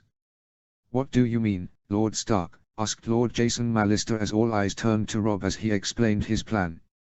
If the Vale army moves to take on the Mountains army, that will break the siege of Daeari. And then I'll lead the main northern army to break the siege of Riverrun, he announced as he moved pieces around the map. What of the Third Army, Lord Stark? We don't have enough forces to take Harrenhal, especially with Tywin Lannister in command, said Lord Cale Vance. The Third Army won't attack Tywin at Harrenhal. Theirs is the most difficult task. They must lure Tywin out of there for long enough that it gives the other 2 armies time to defeat Jaime Lannister and the Mountain, and without Tywin chasing after us. Tywin will think me a green boy who knows nothing of war and will attempt a direct attack on him. Once they've distracted them long enough, the Third Army must retreat. I don't want thousands of good and brave men to die in such a battle that they have no chance of winning, said Robb. Harold glanced around at all of the assembled lords. The Northern lords looked proud of the plan of their liege lord's son. The River lords looked impressed. And the Vale lords looked as though they agreed. When he caught eyes with Robb, he smiled and nodded at him. Who will lead each army, Lord Stark? Asked Roose Bolton. I will lead the army toward Riverrun. Lord Harold will lead the attack on Daeari. Sir Brynden will lead the diversionary attack on Harrenhal. Sir Brynden was given 3,000 men and they began preparations to move as quickly as they could, Valymen, Northerners and Rivermen alike. Harold spoke with the Vale lords and told them it'll take a half a day's march to get within a charging distance to the Mountains camp. Once we're nearby, we charge at them with lances to attack them unawares, giving them no time to reform or counter-attack. And I promise 1,000 gold dragons to whomever kills or captures the Mountain. Harold watched as Robb spoke with the lords of his force, Northerner and Riverman alike. Now there is a man I would gladly follow into battle. He looks every part the warlord and warrior. I could even call him a king, he thought as he walked toward him. Are you ready, Stark? He asked. Robb turned to face him and said, I am, Arryn. Are you? I'm shit scared right now. But, all of my life's lessons and training has all been for this war, of that I'm certain, Harold replied. It does feel like that. Whilst we fight the whole might of Tywin Lannister, Robert's little brothers are arguing over who should be king and whose crown looks the prettiest, Robb joked. They laughed and Harold said, it's been good knowing you, Robb. And you, Harold, he said. Robb. Harold said, a voice behind them. Chapter 21, Chapter 19. Chapter text. Gendry 7. It had been a few moons since his return to Storm's End after coming back from the tourney at King's Landing, where he had seen Sir Hugh get killed by the Mountain by aiming his broken lance shaft at his throat. Though I had no love for the man, he didn't deserve to die like that, at the hands of that monster. Gendry had grown up hearing the stories of what the Mountain had done when he attacked the Red Keep, and he used to have nightmares of the Mountain bashing him against a wall like he had done to the baby Targaryen Prince Aegon. Gendry and Meryn rode for Storm's End, and there, with his great new wealth, Gendry had bought a house in Storm's End. Not a keep or large house, but not a small house either. He had a bedchamber, as did Meryn, who looked amazed at having his own bedchamber. Most of the time in King's Landing, I was sleeping in alleyways or on stable hay bales, he explained. As he got used to life in Storm's End, he had heard the news that his father was dead. Though he had only met him twice, without knowing who Gendry really was, Gendry was still sad that he was dead. And he did believe the rumors that he had been given powerful wine to dull his senses when he and a large boar killed each other. He felt that it was the Lannisters who had done it. And then he heard the news that Joffrey had crowned himself king and that he had arrested Lord Eddard Stark for treason. Gendry was angry that Joffrey would do such a thing. Lord Stark is not a bad man, he is a good and honorable man. He would never commit treason. Fucking Lannisters. But then, when Robert died and Joffrey was crowned, Renly Baratheon had fled King's Landing and wasted no time in crowning himself as the rightful king, marrying Margaery Tyrell, and began to gather the combined armies of the Reach and the Stormlands and accept oaths of fealty from knights, lords and ladies of both the Stormlands and the Reach. All whilst Stannis Baratheon also crowned himself the rightful king, and he was newly converted to the faith of Arla, a dark and fiery religion from across the narrow sea which commanded the burning of septs and burning of those who did not convert to their dark and horrible faith. Even though Stannis is my uncle, I will never convert to their evil religion, not when it was the seven who showed Jon Arryn to me and brought me up and brought me onto the path which had made me a knight and had me serve under good men and good lords. I will never turn my back on them. Gendry felt that since he met Jon Arryn underneath the statue of Baelor the Blessed, the most faithful servant of the seven, that it was they who had guided him through his life up to this point. But whilst his mind was made on Stannis Baratheon, Gendry had decided to go to the Round Hall and see for himself if his uncle Renly was a king that he would follow and fight for. For he had already heard the stories that Robb and Harold were leading the armies of the North and the Vale to free the Riverlands from the raids and attacks of the Lannister armies of Tywin Lannister, Jaime Lannister and the Mountain. Whilst Gendry felt that honour dictated that he should serve his uncle, his liege lord and a man who could be crowned king, he also felt himself drawn to fighting alongside his friends and ending the raids against the Riverlands and saving its people from the onslaught of the Lannister armies. Especially when it was the Lannisters who he felt killed his father, and he felt that they denied him the chance for him to know his father. And so, he joined a large group of knights whom were going to the Round Hall to swear fealty to King Renly. He looked around at the many knights, all of whom looked like his age or older and looked naive enough to think that they were the greatest knights in the world and that their names and deeds would be remembered forever in song and legend. I may not have seen any battles like all of them, but I have fought and killed bandits, poachers and broken men, and I know that there's nothing to be proud of when killing. And I'm neither naive or foolish, for I know that glory is only an illusion and that for one good knight to fight so that 100 small folk don't have to take up arms, that is an honor and something worth fighting for. He saw many knights swear fealty to Renly, and he could see Renly sitting on the Storm King's old throne, with the pretty and beautiful Margaery Tyrell seated next to him, and Loras Tyrell standing between his sister and his king. Would I follow Uncle Renly to battle? Would he be a great warrior? Would he be a good king? Gendry did find Queen Margaery's beauty breathtaking and felt sorry for her that she was married to his uncle and not what she would have expected when being made his queen. Both Renly and Margaery wore crowns made for them, with golden stag antlers and golden roses decorated in their crowns. Gendry was considering his choices of either his friends or his family until a noblewoman, Lady Shira Errol, asked Renly, "Your Grace, forgive my directness, but when would we march on Tywin Lannister? For the Riverlands burns from his army and refugees flee into the Stormlands in the thousands, and my own people can scare feed all of those that take refuge in my lands." "Good question, my lady. Good question indeed," Gendry thought as he crossed his arms and paid attention to Uncle Renly's answer.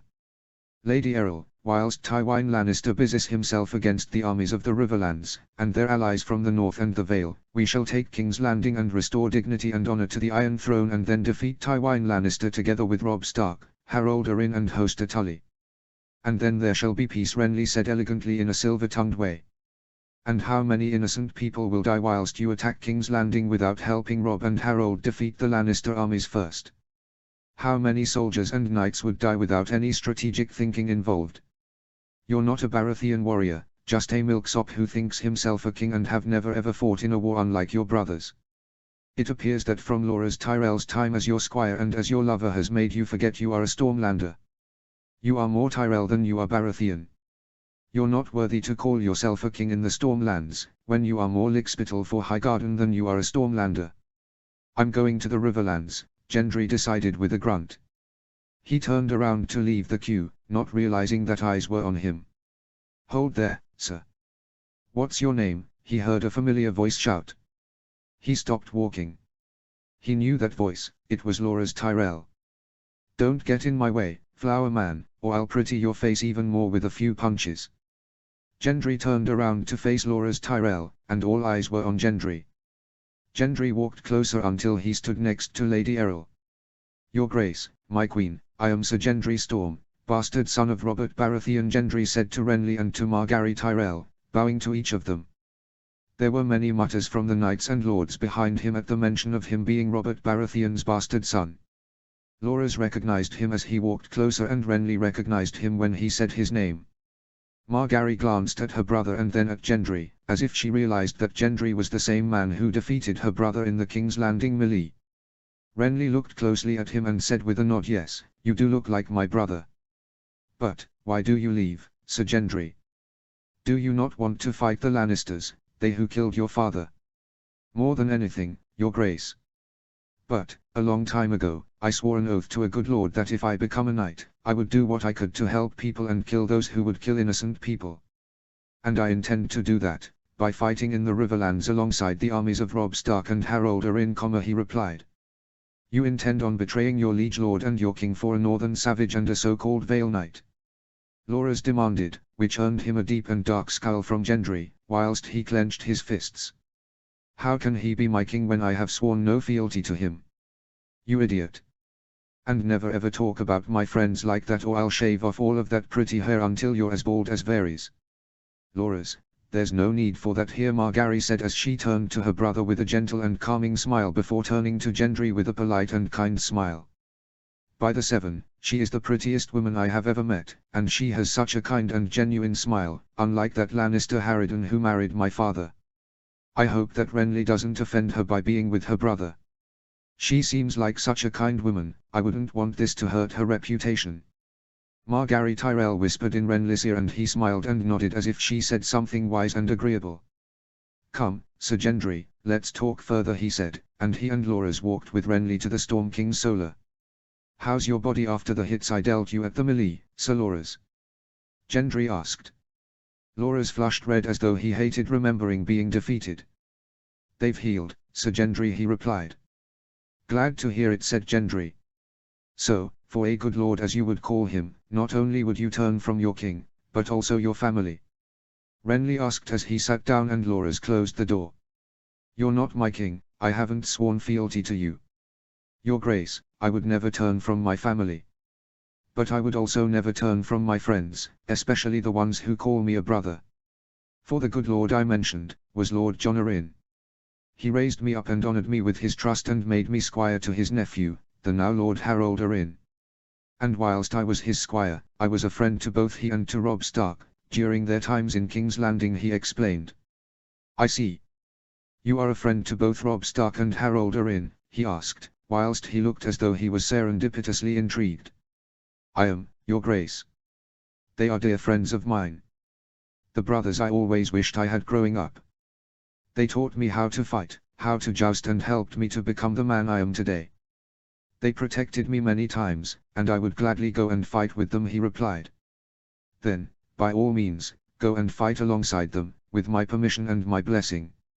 And when you do meet them, give them this letter, he replied before holding up a letter, sealed with the sigil of the crowned stag. And, in return for doing so, right here and now, I will give you legitimization. No longer will you be Sir Gendry Storm.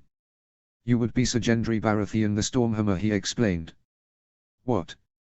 Legitimization? For me? I would become a Baratheon. Is such a thing possible, Your Grace? Gendry asked, half stammering the words, but very pleasantly surprised. Renly looked delighted that this had caught his interest as he drew a piece of paper from a desk drawer. Yes, it is possible. For as King, Lord of Storm's End and head of the House Baratheon, I have the power to do this. You are a Baratheon, I see that now, and I saw it myself at the melee when you beat Loras. Though I lost a lot of money in a bet with his brother, Sir Garland Tyrell, I was impressed by the great Sir Gendry the Stormhammer.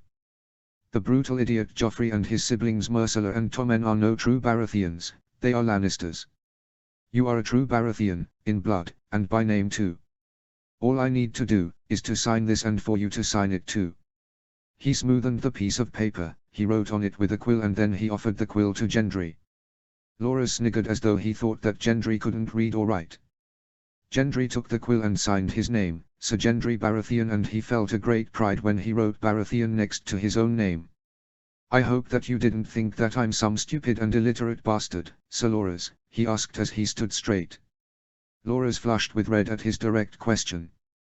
Whilst Renly chuckled and said, forgive Sir Loras. He is paranoid about my safety and gets annoyed when he is reminded of past defeats in tourneys and melees. And is he also annoyed that he lost to a bastard? Renly signed the document, marked it with the seal of House Baratheon and passed it to Gendry. Take it. It's yours. Your legitimization. You are now Sir Gendry Baratheon, my dear nephew. Thank you, Your Grace. But what about the letter for Robb Stark and Harold Arryn, he asked after reading it, seeing that it was indeed what Renly said it was. Ah, "Thank you for reminding me," he said before he took the letter that he had left on another table and passed it to him. "Good luck, Sir Gendry, and may the Seven deliver you safely." Gendry bowed his head to Uncle Renly and left the round hall. He went back home and told Meryn, "Get the horses ready and get us packed. We're leaving for the Riverlands." They left within the hour and rode toward the Bloody Gate, for that was where he had heard rumors that their armies had met up. It took them 4 days to get there. They had arrived just as 3 armies were being formed up. Gendry saw a few riders approach them, wearing the blue pall on a red field sigil of House Coldwater of the Vale on their hauberks. "Don't worry, Meryn. This'll be okay," he told his squire, and the riders stopped. One of them demanded, "Who are you?" "I am Sir Gendry Baratheon." "This is my squire, Meryn Waters." "I have a letter for Lords Stark and Arryn, sent by Renly Baratheon," he replied, holding up the letter for him to see. He held it up close enough that he could see the seal of the crowned stag of the Baratheons. He nodded when he saw the seal. "Come with us, sir. But remember, we're watching you," he said as his hand touched the handle of his sword. He saw Robb and Harold talking and laughing as they came closer. He climbed down from Falcon, as Meryn climbed down from Duncan, and they approached the 2 lords, whilst being closely watched by their escort. "Robb. Harold," he said. They turned to face him and Harold said, "Gendry. Good to see you." Gendry hugged his 2 friends and Robb asked, "It is good to see you here, Gendry, but what are you doing here?" "2 purposes, Robb. First, I've come to join you. I want to stop the Lannisters from destroying the Riverlands and murdering innocent people," he replied. "Good man. I for one am very glad of your company." "But what is the second reason?" Harold asked. "Well, my uncle, King Renly, asked that I give you this," he said before handing Harold the letter. Harold broke the seal and opened it. He and Robb read it and they both stopped reading and looked at each other before they began to laugh. "What does it say?" Gendry asked. "What the fuck have you done, Uncle Renly?" Harold managed to stop laughing before he said, "Ha. King Renly thanks us for defending the Riverlands from Tywin Lannister and his armies. And he promises that when he takes King's Landing, he would join us to defeat Tywin Lannister for good, and that when he is formally crowned at the Great September of Baelor, he will reward us both for defending the Riverlands and helping install the rightful king of the 7 kingdoms and restoring order and the king's peace to Westeros. Uncle Renly is an idiot. Does he really think that they are saving the Riverlands on his behalf so that he can safely take King's Landing and crown himself king? What did he give you to deliver this?" Robb asked. "He gave me legitimization. I'm now Sir Gendry Baratheon," he replied proudly. Robb and Harold both patted him on the shoulder and said their congratulations. "Did he tell you to return with a reply?" Robb asked. "No. He just told me to deliver the letter to you both, and that was it," Gendry explained. "Well, fuck what he thinks. If he became king, he'd spend more money on clothes and jewelry than Cersei Lannister does, and probably give out small council positions to those who praise his name the loudest." Harold joked. "And he still has Stannis to fight," Robb pointed out. "So, Sir Gendry Baratheon, will you join us?" asked Harold. "I will. Where do you need me?" Gendry asked, whilst feeling proud of the way his friends called him a Baratheon. "I'm leading an army to liberate Riverrun from Jaime Lannister. Harold is leading an army to stop the Mountain from sacking Daenerys. And my great-uncle, Sir Brynden the Blackfish, is leading a small force to distract Tywin Lannister long enough for us to get to Riverrun and Daenerys respectively, and without him chasing after either of us." "The choice is yours, Sir Gendry Baratheon," said Robb. "I'll join Sir Brynden the Blackfish," he said. "Right. Well, always follow his orders, he is a great soldier and leader. And remember, this isn't going to be a victory, it has to distract Tywin Lannister long enough for us to hit at Jaime Lannister and the Mountain without Tywin chasing after either of us. You will be going with 3,000 men. You will be outnumbered 8-1, Harold explained. "I understand. But I will still go," he said with pride and conviction. "Good man. Well, good luck, my friends. And, if we are all of us successful, we will see each other again in Riverrun," said Robb. Robb hugged Harold and then Gendry hugged Harold. "Good luck, my friends." "Ours is the fury," said Gendry. "As high as honor," added Harold. Winter is coming, Robb finished. Tyrion 7. After Tyrion had visited the wall and said goodbye to Jon Snow, Benjen Stark and the Night's Watch leader, Lord Commander Jeor Mormont, he travelled back to the south with a Night's Watch recruiter, Yoren, whom he found good company and had a good sense of humour. They had gotten as far as the crossroads in when Tyrion heard that there was a war going on, started by his father, and that he was leading more than 60,000 men to take the Riverlands. He took his leave from Yoren and gave him enough coin to get to King's Landing, and then hired a sellsword from the Crossroads Inn, called Bronn, to guard him on his way to Harrenhal, where he discovered that his father was. He arrived at Harrenhal and he was greeted by his uncle Kevan at the gates. "Uncle Kevan, hello," he said. "Tyrion." "Hello. You're a long way away from your usual comforts," he replied. "True words have never been said," he thought. "What are doing out here?" Kevan asked. "I was on my way back to King's Landing from the wall when I had heard there was a war going on." "How did this start?" he asked. "Well, Ned Stark was arrested for trying to overthrow Joffrey now that he is king and Robert is dead. Tywin is doing this to make sure that the kingdoms know, especially the north, that Lannisters will not tolerate those who rise up against them and try to overthrow the rightful king. A bloody way to force fealty to the new king on an alliance of 3 kingdoms, especially at the cost of thousands of lives. Where is Jaime?" "Besieging Riverrun with 30,000 men, having already covered himself in glory by pushing Edmure Tully from the Golden Tooth." "Come, let's go and meet your father," he said. "Father? Always a delight to see him. Will he have anything complimentary to say to me for my work as Master of Coin and paying the Iron Throne's debts to Casterly Rock?" "Ha, the day that happens is the day that Casterly Rock collapses into the sea on account of me pissing on the rocks." They arrived at Kingspire Tower. "Father, a fine way to send a message of fear throughout the 7 kingdoms now that your grandson is king," Tyrion said. "Tyrion, shouldn't you be in King's Landing?" asked the old lion of Casterly Rock, unsmiling and hardened, as he always looked. "Yes, I should. But was on my way from the wall and then the war started," said Tyrion. Said Tywin, before turning to Uncle Kevan. "What news of Jaime and Sir Gregor?" "Both Riverrun and Daery hold out, but neither for long, their messengers say," said Uncle Kevan. "What about the enemy armies?" Tyrion asked. "Our scouts say that the remnants of the Riverlands army, led by the Blackfish, met up with Robb Stark and Harrold Arryn at the Bloody Gate, bringing their armies to less than 50,000, said Uncle Kevan. "Would we dare to confront them, or will they come out and face us?" asked Lord Andros Brax. "They'll attack us first. They're led by green boys who know nothing of war," insisted Sir Amory Lorque. "Green boys or not, they still have a large army. Rivermen whom are hardened from the recent fighting and hateful towards us for invading their country, the great knights of the Vale and war-loving northerners. This will be no easy war," advised Lord Daemon Marbrand. A scout entered the room and said, "My lords, the enemy army is approaching Harrenhal. The wolf, the fish and the falcon rush into the jaws of the lion, so be it. Kevan, Sir Amory, prepare the army, we march out to meet them." Before Tywin turned to his son. "Don't drink all of the wine here, Tyrion. When I get back, we have important things to discuss." "Of course, father," said Tyrion with a smile. Tyrion had spent the next few days in good company with Bronn and was drinking and eating good food with Bronn until they had heard the news that Tywin and the army were coming back to Harrenhal.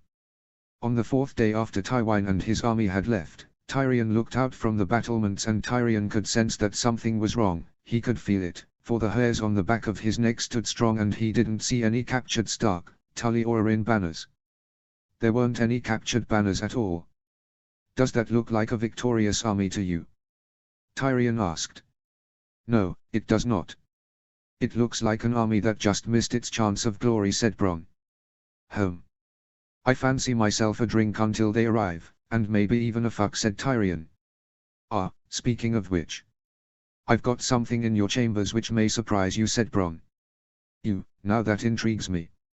"Let's go and find out," said Tyrion. Chapter 22, Chapter 20. Chapter Text. Harrold 8. Harrold led the Vale army fast as it possibly could to get within charging distance of the besieging army of Daery. It took 6 hours before they could see that Harrenhal was not even a speck in the distance. Now for war, Harrold thought as his scouts rode fast ahead. It was another hour before the captain of the scouts, Sir Jasper Redfort, came riding towards him. "My lord, the Mountain and his army are taunting the garrison right now, and raping women and murdering men right in front of them. The Mountain himself has loudly promised the garrison that he will bash the child Lord Daery against a wall like he had done to the Targaryen baby Aegon. The barbaric monsters." "My lord, do we attack?" asked Gilewood Hunter. "How far away, Sir Jasper?" Harold asked. 2 leagues, and with trees right behind them and to their left flank. It's only on their right that they are exposed for a cavalry charge. They don't even have any defenses. There are no pickets, no perimeters or guards, my lord. Just men either eating, drinking, sleeping or raping, said Sir Jasper. Right, we attack. Form up the army, quietly. They may be distracted, but I don't want them hearing us until they see the Knights of the Vale storming their positions. The cavalry attack from the right and the infantry attack from the rear and the left. My Lord Royce, you will lead the attack on their rear. My Lord Redfort, you will lead the attack on their left. The attack begins when you see a flaming arrow from my position. May the old and the new watch over all of you. Harold led the cavalry, following Sir Jasper, whilst Lord Redfort and Bronze Yohn led their respective armies. Even at a quietened pace, Harold could hear the shouts, screams and threats from a league away. And when he saw the camp, he saw a man sitting on a horse. This man was unlike any he had ever seen. His horse was far taller than even the tallest soldier there, and this man sat on his horse, holding an enormous greatsword, as any normal man might hold a quill, and was waving it and shouting at the Daery garrison. Gregor Clegane. Your time has come. My lord, asked Nestor Royce. Do it, he said with a nod. And his son Ander Albar lit an arrow on fire and knocked it into his bow and aimed for the sky. He fired, and from more than a mile away, could this fiery arrow be seen. Harold took his lance from Michael Redfort and thrusted it up high for all to see as he shouted, "As high as honor! As high as honor!" came the reply from thousands of knights and horsemen behind him. Harold led the charge with a roar. Come on, Stormwing, let's show the world the worth of us both, for the Vale and to stick it to the fucking power-mad Lannisters. Harold whispered to Stormwing. He could see the army of Clegane look at them in surprise. Are you ready to die today, you fucking cowards? Harold shouted as he aimed his lance at a spearman standing in front of an archer, both too shocked to move. Harold's lance impaled the spearman and then into the archer, breaking the lance. He drew his sword and cut his sword down onto a man with an axe. His sword split his head open, and as he collapsed, he sliced across at a man trying to attack him with a sword. And it was then that he saw the infantry attacking from both flanks. The garrison of Daery cheered at seeing their besiegers under attack, and they started firing arrows at them to help, whilst the Clegane captives ran for the safety of the castle's portcullis. Harold could see the nightmarish Mountain. He was fully armoured, cutting down his enormous sword on 2 spearmen attacking him. Harold could see that there were spearmen right behind him. Harold smirked when he thought of a plan. His smirk widened when he saw the Mountain throw down his large helmet. Time to stop a monster. He sheathed his blooded sword when he saw a nearby lance lying on a rack, just poking up. He grabbed it and rode past several tents and men. He aimed his lance at the Mountain's head. Clegane. Now you die, he shouted. Clegane turned to face him and he raised his sword as if ready to cut off Harold's head. But then Harold smashed his lance straight into his unprotected head. As he expected, the Mountain was pushed off of his horse from the force of his lance. He fell from his horse and had landed on his hand, and as Harold called on Stormwing to stop as he threw his now destroyed lance away, he could hear bones break as his hand smashed down onto the ground. But despite his arm breaking, Gregor Clegane did not move at all, though his nose was flattened and bleeding. Must be so different for you, Clegane, that here you are, helpless and could very easily be murdered in your comatose state. But then again, you are no stranger to murders, aren't you? Just like what you have done to defenseless women and children like Elia Martell and the Targaryen children. Harold drew his sword again and cut down on 4 more men before he could see that the army was destroyed. They had won. The blue and white falcon banners of Arryn were waved as men cheered, and the men of Daery cheered from the battlements. A large group of the infantry began singing off to Gulltown as Harold sheathed his sword. And Harold looked down on the mountain, still knocked out and was showing no signs of getting up or fighting. But he was still alive, for Harold could hear him breathing through his mouth. Harold turned to a group of spearmen nearby and ordered them go and find him some chains. "We're taking him prisoner. And find a cart." Harold climbed off Stormwing and looked down on him. Well, Clegane. You don't look so powerful down there, do you?" he muttered out loud.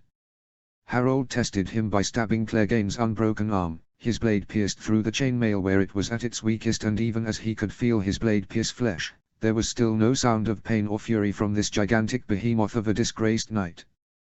This is a monster, an evil and unrepentant one at that. He will suffer. He will die. But first, let all the Riverlands see this monster who's caused so much suffering. He's coming with us to Riverrun. Gendry 8. Gendry followed Sir Brynden Blackfish and his force of 3,000 towards the Green Fork, where they could see Tywin Lannister's army marching on them. "Have you ever seen such an army, Sir Brynden?" asked Gendry. "I have, several times, young Baratheon. But the army of Rhaegar Targaryen at the Trident, that was a fearsome one. This lot, nothing like them. We'll take up position here, just at this dry riverbed, let them attack us across that stream, whilst our archers hit them as they charge into our spears. We retreat when enough of them have come and enough of ours and theirs have died." Gendry donned his armor and took his hammer and his shield. Meryn dressed in chainmail and wielded a sword and shield, for Gendry had been teaching him. "Keep back, Meryn. And good luck," Gendry said. "You too, my lord," he said. They shook hands and Gendry joined Sir Brynden at the front, alongside Harry on Carstark, Lord Meager Sewin and Lord Harley's Hornwood. "My first battle," he thought as he looked up to see arrows. "Shields!" Sir Brynden shouted. Arrows left and right hit at Gendry's shield. He breathed in and out heavily several times as 3 arrows hit his shield. Dozens of soldiers around him were either wounded or killed by the arrows. And now the Lannisters were attacking. "Here they come. Ready yourselves, lads. We'll not defeat them today, but we will make them bleed today, for all that they've done to the Riverlands and my people. Are you with me?" cried Sir Brynden. Gendry lifted his hammer up high and roared with all others as knights on horseback were struggling to cross the stream and the ford before it. "Fire!" Sir Brynden cried. Arrows fired from behind them and shot down dozens of knights, and then the infantry came charging through, armored or poorly armored, it didn't matter, because the water reaching up to their kneecaps slowed them down, as did the corpses of the fallen. Their arrows resumed firing as more cavalry and infantry tried charging through. Until finally, a man on horseback with the sigil of the Manticore of House Lork on his hauberk was leading a strong charge across solid ground. But only a few could cross it at a time without falling into a bog on their left or into the ford on their rear or the stream on their right. "At them, archers!" Sir Brynden shouted. They fired, and then more infantry and cavalry started pouring through there and where they were trying to come in through before. The corpses of horses and men were filling the gaps and making it easier to cross. Gendry breathed in and out more times and held his hammer up against his shield. "Come on, you fucking kittens.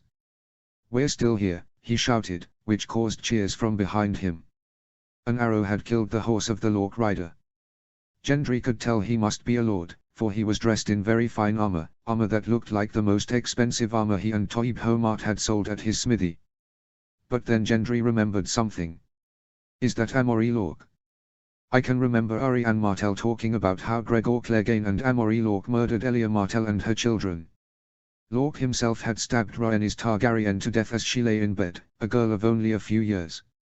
If it is him, he'll make a good prisoner, and it will be good for him to suffer as he had made an innocent little girl suffer," Gendry thought. Lork threw down his lance and drew his sword. Gendry charged out to meet him. He waved his hammer powerfully at Lork, who just dodged it, but he stumbled backwards slightly when the hammer bashed at his shield. Gendry smashed his hammer down on his shield as he tried to recover. Lork sliced at his armor. Gendry could feel it hit him. It hurt him, he grunted as he saw blood pour down from his ribcage, but he was still fighting. He wasn't going to let just one sword blow end his part in this war. He smashed his hammer against Lork's sword-wielding hand. The two weapons caught in midair. Gendry then smashed his shield against his sword-wielding hand whilst Lork smashed his shield against his wounded ribcage. And Gendry kicked him in response, angry from the wound and from the shield blow. The kick pushed him back and he lost the grip of his shield. He attacked Gendry again with his sword, but he blocked his blow with his shield and then smashed his hammer against his hip. Lork screamed and he used his sword to try and stand up. Gendry smashed his hammer again, this time on his foot. He lost footing and fell, screaming, whilst Gendry dragged him back to their lines. And as he did, they attacked fully. Gendry had thrown him back. "Meryn, take him," he shouted. As Meryn grabbed him and took him back, Gendry rejoined the fighting. He smashed his hammer against two oncoming soldiers, one after the other, killing them instantly. The fighting continued until Brynden shouted, "Retreat! Retreat! Retreat! Fall back!" Gendry slammed his hammer down onto another soldier and then on another. A knight attacked him with an axe. His axe got caught in Gendry's shield and then Gendry slammed his hammer onto the top of his helmet, caving it in and killing him, with blood and brains covering his hammer as he pulled it out of his skull. Gendry defended a wounded Lord Maegis Owyn from a large axe-wielding knight wearing a breastplate decorated with the badger of House Lydon. He caught his axe midair with his hammer before knocking him down with a strong blow from his shield to his unprotected face. Gendry pulled Lord Sawyn up and watched as he followed Sir Brynden off of the battlefield, limping as he did so. A knight, with a shield of the purple unicorn of House Brax, killed Lord Harlys Hornwood and wounded Harry on Karstark. As he tried to deliver a fatal blow to the future Lord of Carhold, Gendry knocked him down with shield and stomped his boot onto the back of his neck, breaking it instantly. Gendry pulled up Harry on Karstark and dragged him back up the hill with him. As they and others crossed up, more archers fired down on the Lannisters attempting to advance up to chase after them. "We've done it. We've given Robb Stark and Harold Arryn enough time to take on Jaime Lannister and the Mountain," said Harry on with pride as he and Gendry reached their camp and Gendry passed him to a bunch of soldiers of House Karstark. "Pack up the camp. We head out to Riverrun," Sir Brynden shouted. "My lord. I've got your prisoner." "What do you want done with him?" asked Meryn. Gendry saw the very injured Amory Lork with his hands and legs tied together and lying on the saddle of Duncan. Gendry said, "He's coming with us. He's a Lannister noble, he'll be useful." Robb 9. Robb led the northern army far past Harrenhal and were within striking distance of Riverrun. His plan was to lure out Jaime Lannister and all Lannister cavalry from their camp and trap them in what the small folk called the Whispering Wood. The chosen men were led by Sir Patrek Mallister. His scouts, led by Sir Mark Piper, came riding towards him. "Lord Stark, Sir Patrek is leading his men towards the Lannister lines," said Sir Mark. "Good, then we form up." Robb led the northern and Riverman cavalry towards the Whispering Wood whilst he left the main army under the command of Roose Bolton, Rickard Karstark, Jason Mallister and Tytos Blackwood. Robb rode towards the top of the Whispering Wood and just as the order was given for total silence, he could hear the Mallister cavalry retreating. "Fall back! Fall back, lads," shouted Sir Patrek.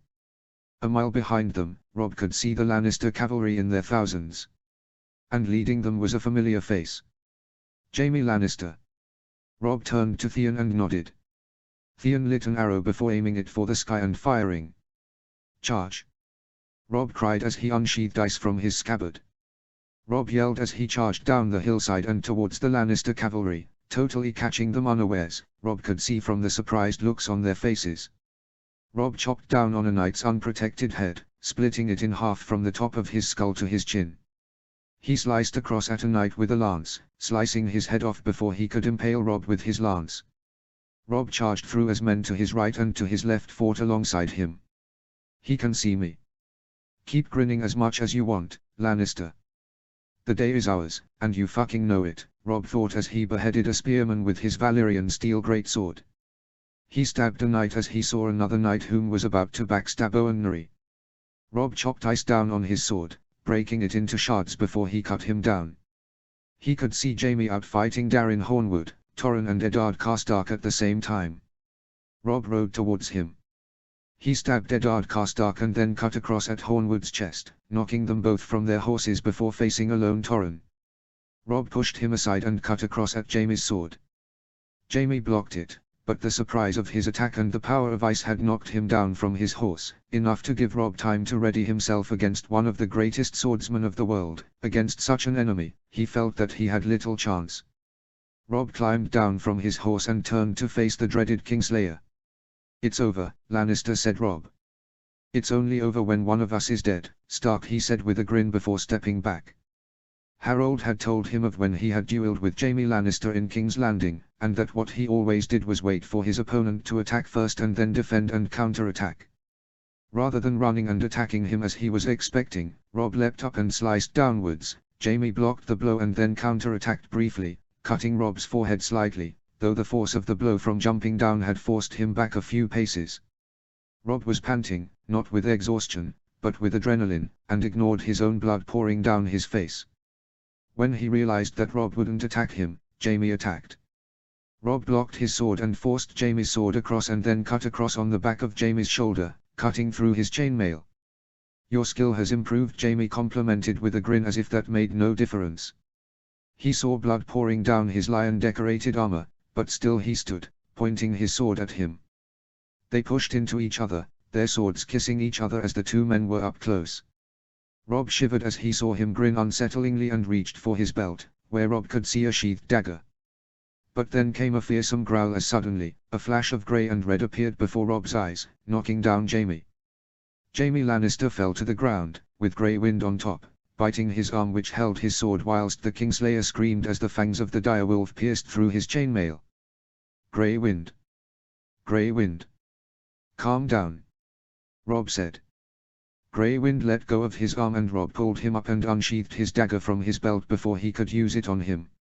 He panted through his nose as he stood up, looking down at his badly wounded arm from where Grey Wind's fangs had cut and torn his arm. Rob looked around to see that the battle was won. All around the woods, the men cheered that they had won and that Jaime Lannister was now their prisoner. Rob looked down at his prisoner. "And now the tide of war turns," he said to Tywin Lannister's favorite son before throwing away his dagger. Rob threw Jaime Lannister to small Janumber as his men looked at him, as though they were expecting a speech. "A great victory is ours today, lads. It is our first for this war, but it will not be our last. We have shown the lions of Casterly Rock that we will not cower before their roar. The Lannisters pay their debts, yes, but so will we. We will take the fight to the old lion of Casterly Rock, and see if he really does shit gold when we kill him." The army cheered again whilst Jaime Lannister sniggered at Rob's speech before a kick up his ass from Daisy Mormont shut him up. Chapter 23, Chapter 21. Chapter Text. Tyrion 8. What news from Riverrun and Daearey? Tywin asked as Tyrion, Uncle Kevan and his father's war council sat in council at the Kingspire Tower and a scout had returned from the field after Tywin's army had settled down back in Harrenhal, 4 days after the fighting at the Battle of the Green Fork. "It's very bad, my lord. Robb Stark has destroyed Sir Jaime's cavalry at Riverrun and taken Sir Jaime prisoner before crushing the rest of Sir Jaime's army underneath the walls of Riverrun. And Harold Arryn crushed Gregor Clegane's army at Daearey and they took him prisoner. My scout said that he saw Harold Arryn personally knock out Sir Gregor with his lance," my lord said Stefan Swyft. "By the gods, Jaime and the Mountain prisoners. Now the Mountain is a prisoner too. Robb Stark and Harold Arryn are far less green than father was expecting. They really have turned the tide and actually tricked father and broken one of his favorite weapons. Robb Stark isn't stupid enough to kill Jaime. He knows that he is a valuable prisoner. He'll need him if he wants to free Ned Stark. Father must realize that he cannot fight a war on 3 fronts, against Robb Stark in the north, Renly Baratheon in the east and Stannis Baratheon at the sea, especially now when more than half of his army is either dead or wounded." Tywin looked out of the window at the landscape whilst Tyrion turned to his uncle Kevan. "What of our own losses at the Green Fork?" Tyrion asked. 4,000 dead and 5,000 wounded, all for 1,000 of theirs dead and captured, said Kevan. "This is a catastrophe, an absolute catastrophe. How could either Sir Jaime or Sir Gregor allow this to happen?" asked Lord Hayes Swyft. "That is coming from the stupidest lord in the 7 kingdoms. A man who can't even lead an army to save his own life. You'd have suffered far worse if you were given a command. In fact, you'd run at the first sound of trouble. Which is appropriate considering your family's sigil is literally a chicken, Tyrion thought. They were trying to besiege Riverrun and Dare respectively. Obviously, they wouldn't have been expecting an army at their backs when we were supposed to be guarding any attacks coming at either of them. But, none of us could have expected them to be at 3 places at once, said Sir Adam Marbrand. And now Stannis Baratheon is amassing an army and a navy at Dragonstone. Renly Baratheon has the full might of the Stormlands and the Reach behind him. Both are claiming themselves to be king. And with Robb Stark a victor here in the Riverlands and our armies depleted, we must try to sue for peace with Robb Stark, said Tybalt Crickehall. They have my son. And over 40,000 of our soldiers are dead. Out, all of you! Tywine shouted. Tyrion climbed out of his chair and was about to head to the door until he heard "Not you." Tyrion turned around to see father looking straight at him. Home. What does he need me for? Tyrion returned to his chair. I've been appointed Hand of the King. You will go to King's Landing and act as hand in my stead and organize an exchange of Jaime for Ned Stark, though keep his daughter as a hostage. That'll buy a temporary peace between us and Winterfell, Riverrun and the Eyrie. And whilst you're there, bring Joffrey and Cersei to heel. Any whiff of treason from Varys or Pycelle, execute them and parade their heads on the walls, said Tywine. And what of Stannis and Renly? Asked Tyrion. Peace with Winterfell, Riverrun and the Eyrie will buy us time to deal with Robert's brothers and then they can swear their fealty after the war is over, said Tywine. Even if we do make peace with Robb Stark, he will not forgive us for arresting his father and invading his mother's country and holding his sister hostage. He, Hoster Tully and Harold Arryn will not bend the knee to Joffrey. Hoster Tully will never forget what we've done to the Riverlands and to his people. Robb Stark and Harold Arryn have an unpleasant personal history with Joffrey, Tyrion pointed out, remembering when Joffrey tried to backstab Robb Stark and when Harold Arryn saved him and punched Joffrey. They won't swear fealty to him. No, I know that Joffrey hates Robb Stark and Harold Arryn and that the feeling is mutual. Which is why, any oaths of fealty will be through me and not my idiot grandson. Whatever you must do to keep him under control, do it. I was hand to one mad king, I have no intention of being hand to another, especially when he is of House Lannister, he said. Why me? Why not Uncle Kevan or Cousin Davin? Tyrion asked. You're my son. And you are the only one who can do what I need done in King's Landing, he replied. Have you given up on Jaime already? Has the shame of his defeat and capture shamed you forever? Now you turn to me, your hated imp son. How the times have changed. And you will not bring that whore to court. Am I understood? He demanded. Yes, said Tyrion. Good. You'll go with your cousin Davin and his 250 men. He will serve as master of coin. Now go and bring me peace. And always update me on what's going on in King's Landing, said Tywine. Tyrion left Kingspire and returned to his bedchamber to see Bronn and his paramour, the whore Shae. We are going to King's Landing, said Tyrion. So, what's the situation? Bronn asked. Robb Stark is less green than my father thought. He's as cunning as his direwolf pet, it would seem. He's crushed Jaime's army at Riverrun and captured my brother. And Robb's Vale allies have slaughtered the Mountain's army and taken him prisoner.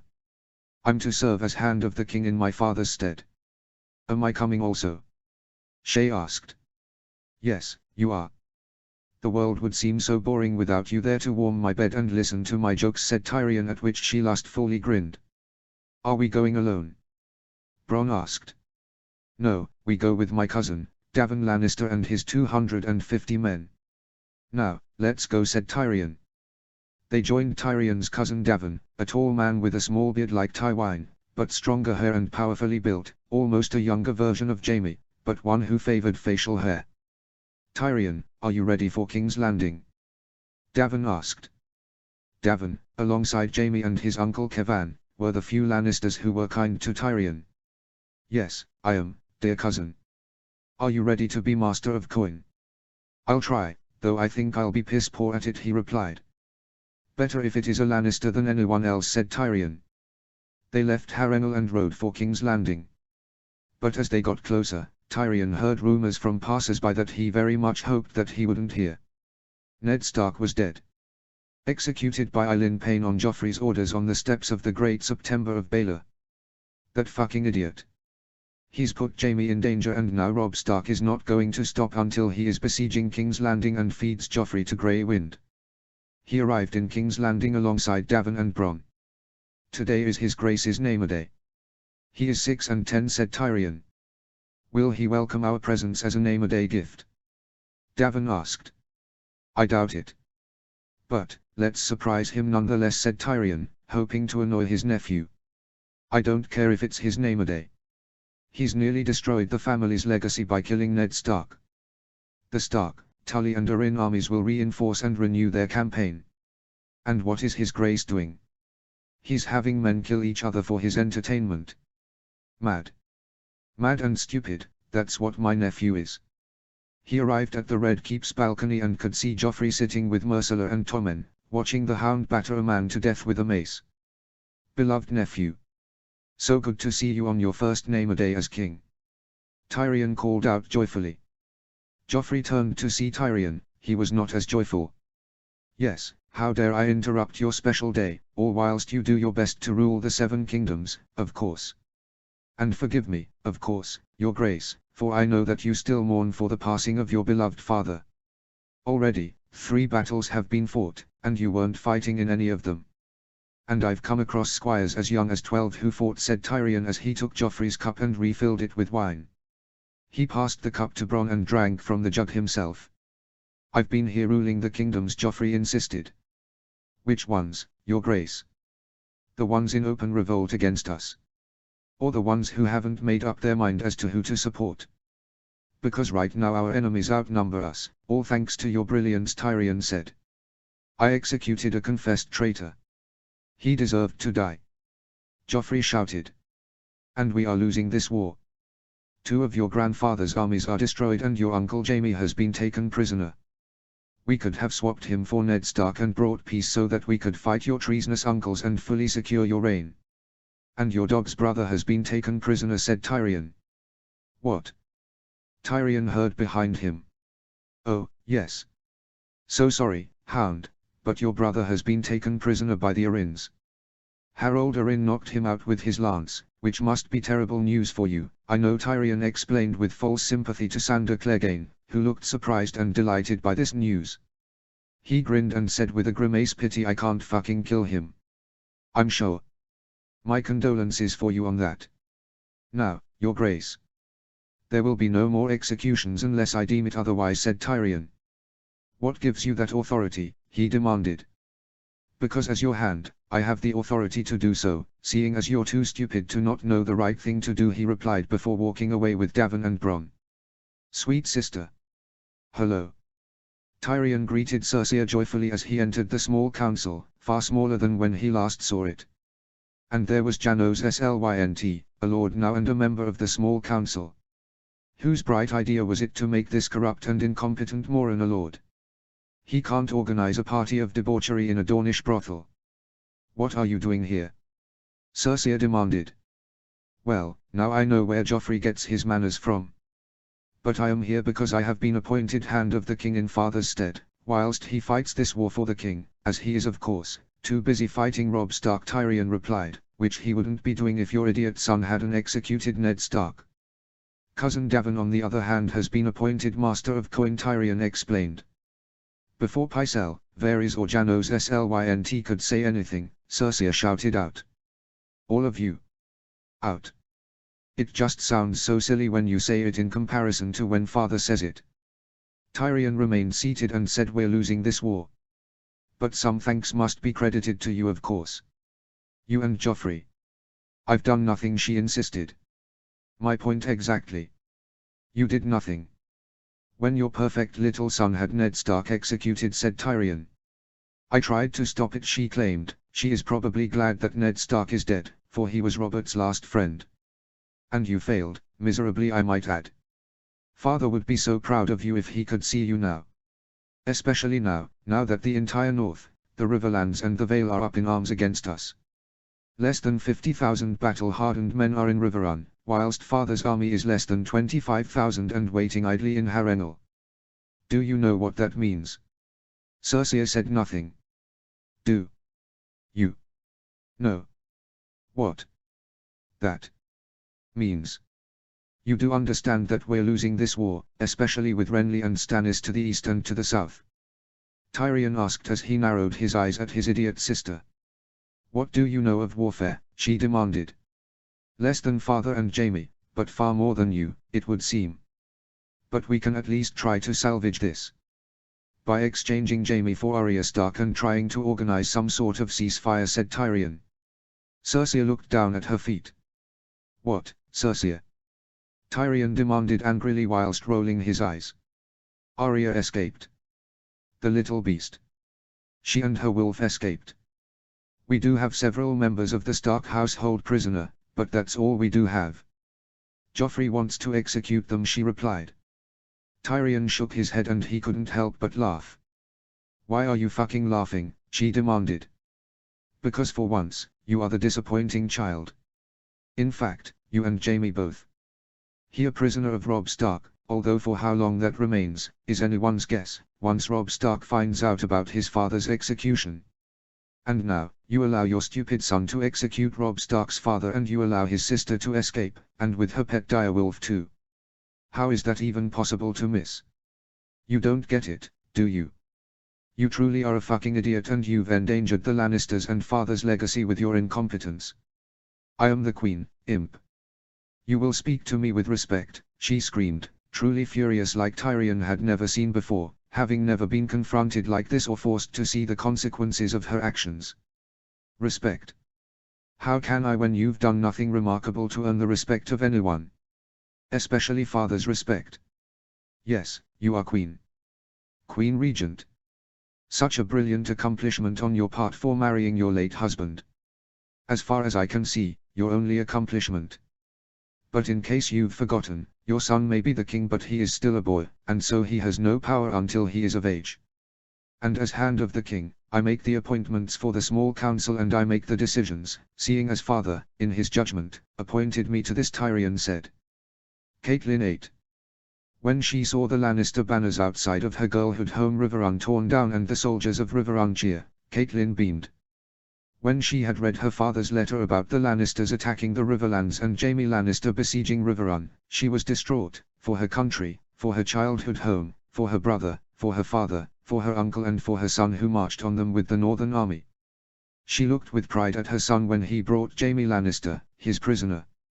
By the time that they realized what had happened, we were already inside their camp and it was too late, Robb said as a bleeding and wounded Jaime Lannister was brought to her feet. She was horrified when she was the state of his arm, which looked torn from an animal. She looked at Grey Wind, at Robb's side, whose face and neck were covered in blood and more blood and guts hung from his jaw. Lady Stark.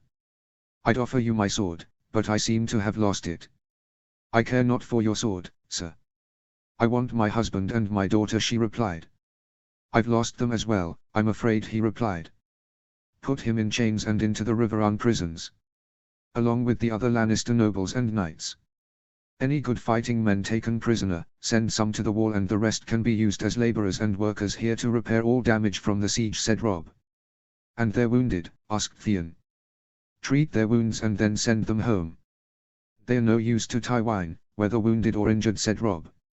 He's a good and honorable man. Ned would be so proud if he could see you now, Catelyn thought as Jaime was dragged away on horseback. She and Robb entered Riverrun and were greeted by a joyous crowd of people and refugees. Robb Stark. Robb Stark. Robb Stark. Robb Stark. Robb Stark, they chanted to Robb as he walked through the streets. They arrived at the Great Hall, where Edmure hugged Catelyn and his nephew.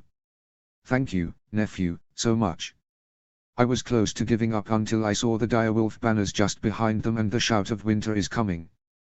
The people of the Riverlands will never forget today or you, he said to Robb. Thank you, uncle. But, Grandfather Hoster, is he well, he asked. He is getting better. He has asked after you both, he replied before he took them to see the aging Lord Paramount of the Riverlands. Catelyn hugged father as he lay in bed, tired and unwell. Cat, he asked. Yes, father. Yes, she said, beaming at seeing father, whom had taken ill soon after Lysa's funeral. I'm so glad you're back, he said, wiping tears from his eyes before he sat up. Robb, thank you. There are not enough words to say how grateful I am for what you've done, he said. No words are necessary, grandfather. And I'm glad to see you in better form, said Robb. Yes, I am in better form. Thanks to you and to our victory. And as Robb, Catelyn and Edmure sat in the great hall's feasting hall, they were joined by the Northern Lords and River Lords. What news of the casualties? Robb asked Roose Bolton. 2,500 are dead, 5,000 are wounded. The enemy army is either dead or wounded, other than 6,000 who surrendered, he replied. Lord Karstark, is Eddard and Torrhen all right? Robb asked. Aye, they are, Lord Stark. Thank you for saving them both. Torrhen is lightly wounded, but the maesters say that he will heal, he replied as he looked at Robb with a grateful smile. And what of Eddard? Asked Helman Tallheart. Stabbed in the lower belly. The maesters say that he is a strong lad and that he has a fighting chance of coming out of it, he said proudly of what the maesters told him. What of Darin Hornwood? Asked Small Janumber. Wounded in the leg, he limps as he walks, but he will be fine, said Rickard Karstark. Robb smiled at the news and then a soldier entered. My lords and ladies, Sir Brynden arrives, as does Lord Arryn, he said. Robb ran out alongside Catelyn. Indeed, the three armies had returned, all three victorious in their own ways. From the army of Harold Arryn, Catelyn could see several captured Lannister and Clegane banners. And from the army of her uncle, though they were fewer in number, they had a few captured banners of their own, including Lannister and Lorque. But Catelyn was truly astonished to see none other than the dreaded Mountain himself being carried on a horse-drawn hay cart. The monstrous disgraced knight was not moving at all, but screaming and cursing at any soldier that laughed at him, spat on him or shouted back at him. When he passed the Great Yonumber, he told the cart driver to stop. He did so, and the Great Yon pulled down his breeches and shitted on the Mountain, who did nothing but shout at the Great Yon before he pulled his breeches back up. All lords and ladies of the north, the Riverlands and the Vale met in the great hall of Riverrun and were drinking, feasting and boasting about their exploits in the battles. Catelyn saw as Robb, Theon, Harold and Sir Gendry Baratheon shook hands, hugged each other and drank together. What a way to start a counter-attack in a war, Catelyn thought. Though she had never fought, she knew enough about war from seeing her husband, her father and her uncle go off to fight in Robert's Rebellion and the Greyjoy Rebellion, and now her brother and her son in this war. But it was 3 days after all three armies rejoined at Riverrun that they heard painful news from King's Landing. Catelyn had been walking with Edmure around the camps outside of Riverrun when she had been told by a messenger. Cat, I'm so sorry, said Edmure as he pulled her in for a hug. She cried. First my husband, what next? What have they done to Arya? She found Robb in a small wood. He was punching, elbowing and kicking a tree, crying as he did so. Robb. Robb. You'll break a bone, said Catelyn as she walked up to him. I'll kill them. I'll kill them all, he barely managed to say through his tears. First, we must save your sister. And then we will kill them all, said Catelyn as she hugged her son. That afternoon, she confronted Jaime Lannister, whose arm was being treated by Maester Vimen.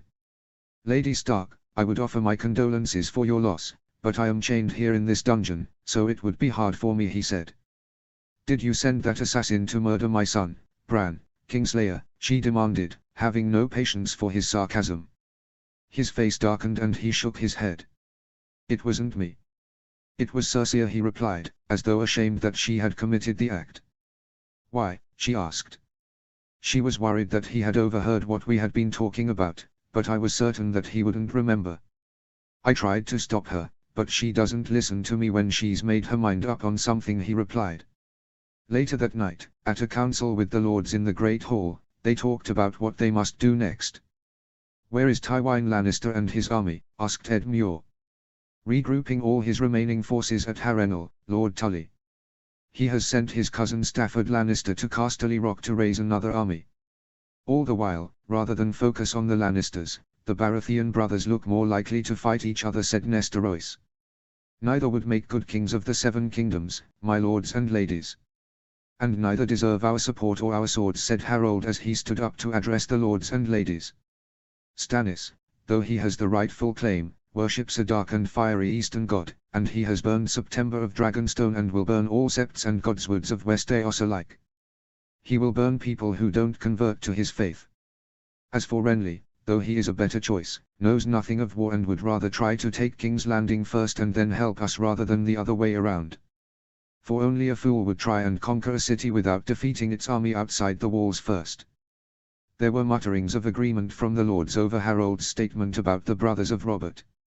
"So, what can we do?" asked Jon Osbracken. "We could swear fealty to whomever emerges the victor from the fighting between Renly, Stannis and Joffrey," suggests Sir Stevron.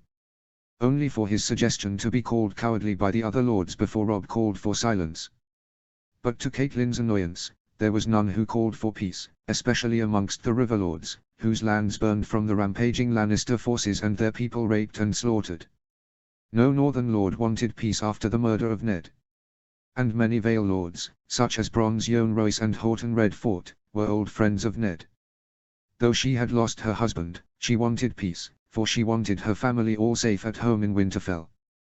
"We make more allies. We cannot fight this war on our own. We need to free all occupied castles of the Riverlands. But Tywin is too well fortified in Harrenhal and is calling for reinforcements and will use the gold of Casterly Rock to hire sellswords. And it will be a long time before Renly or Stannis focus their priorities on taking King's Landing or on any Lannister army," said Robb. "But what allies are there for us to make, Lord Stark? The Greyjoys won't take part.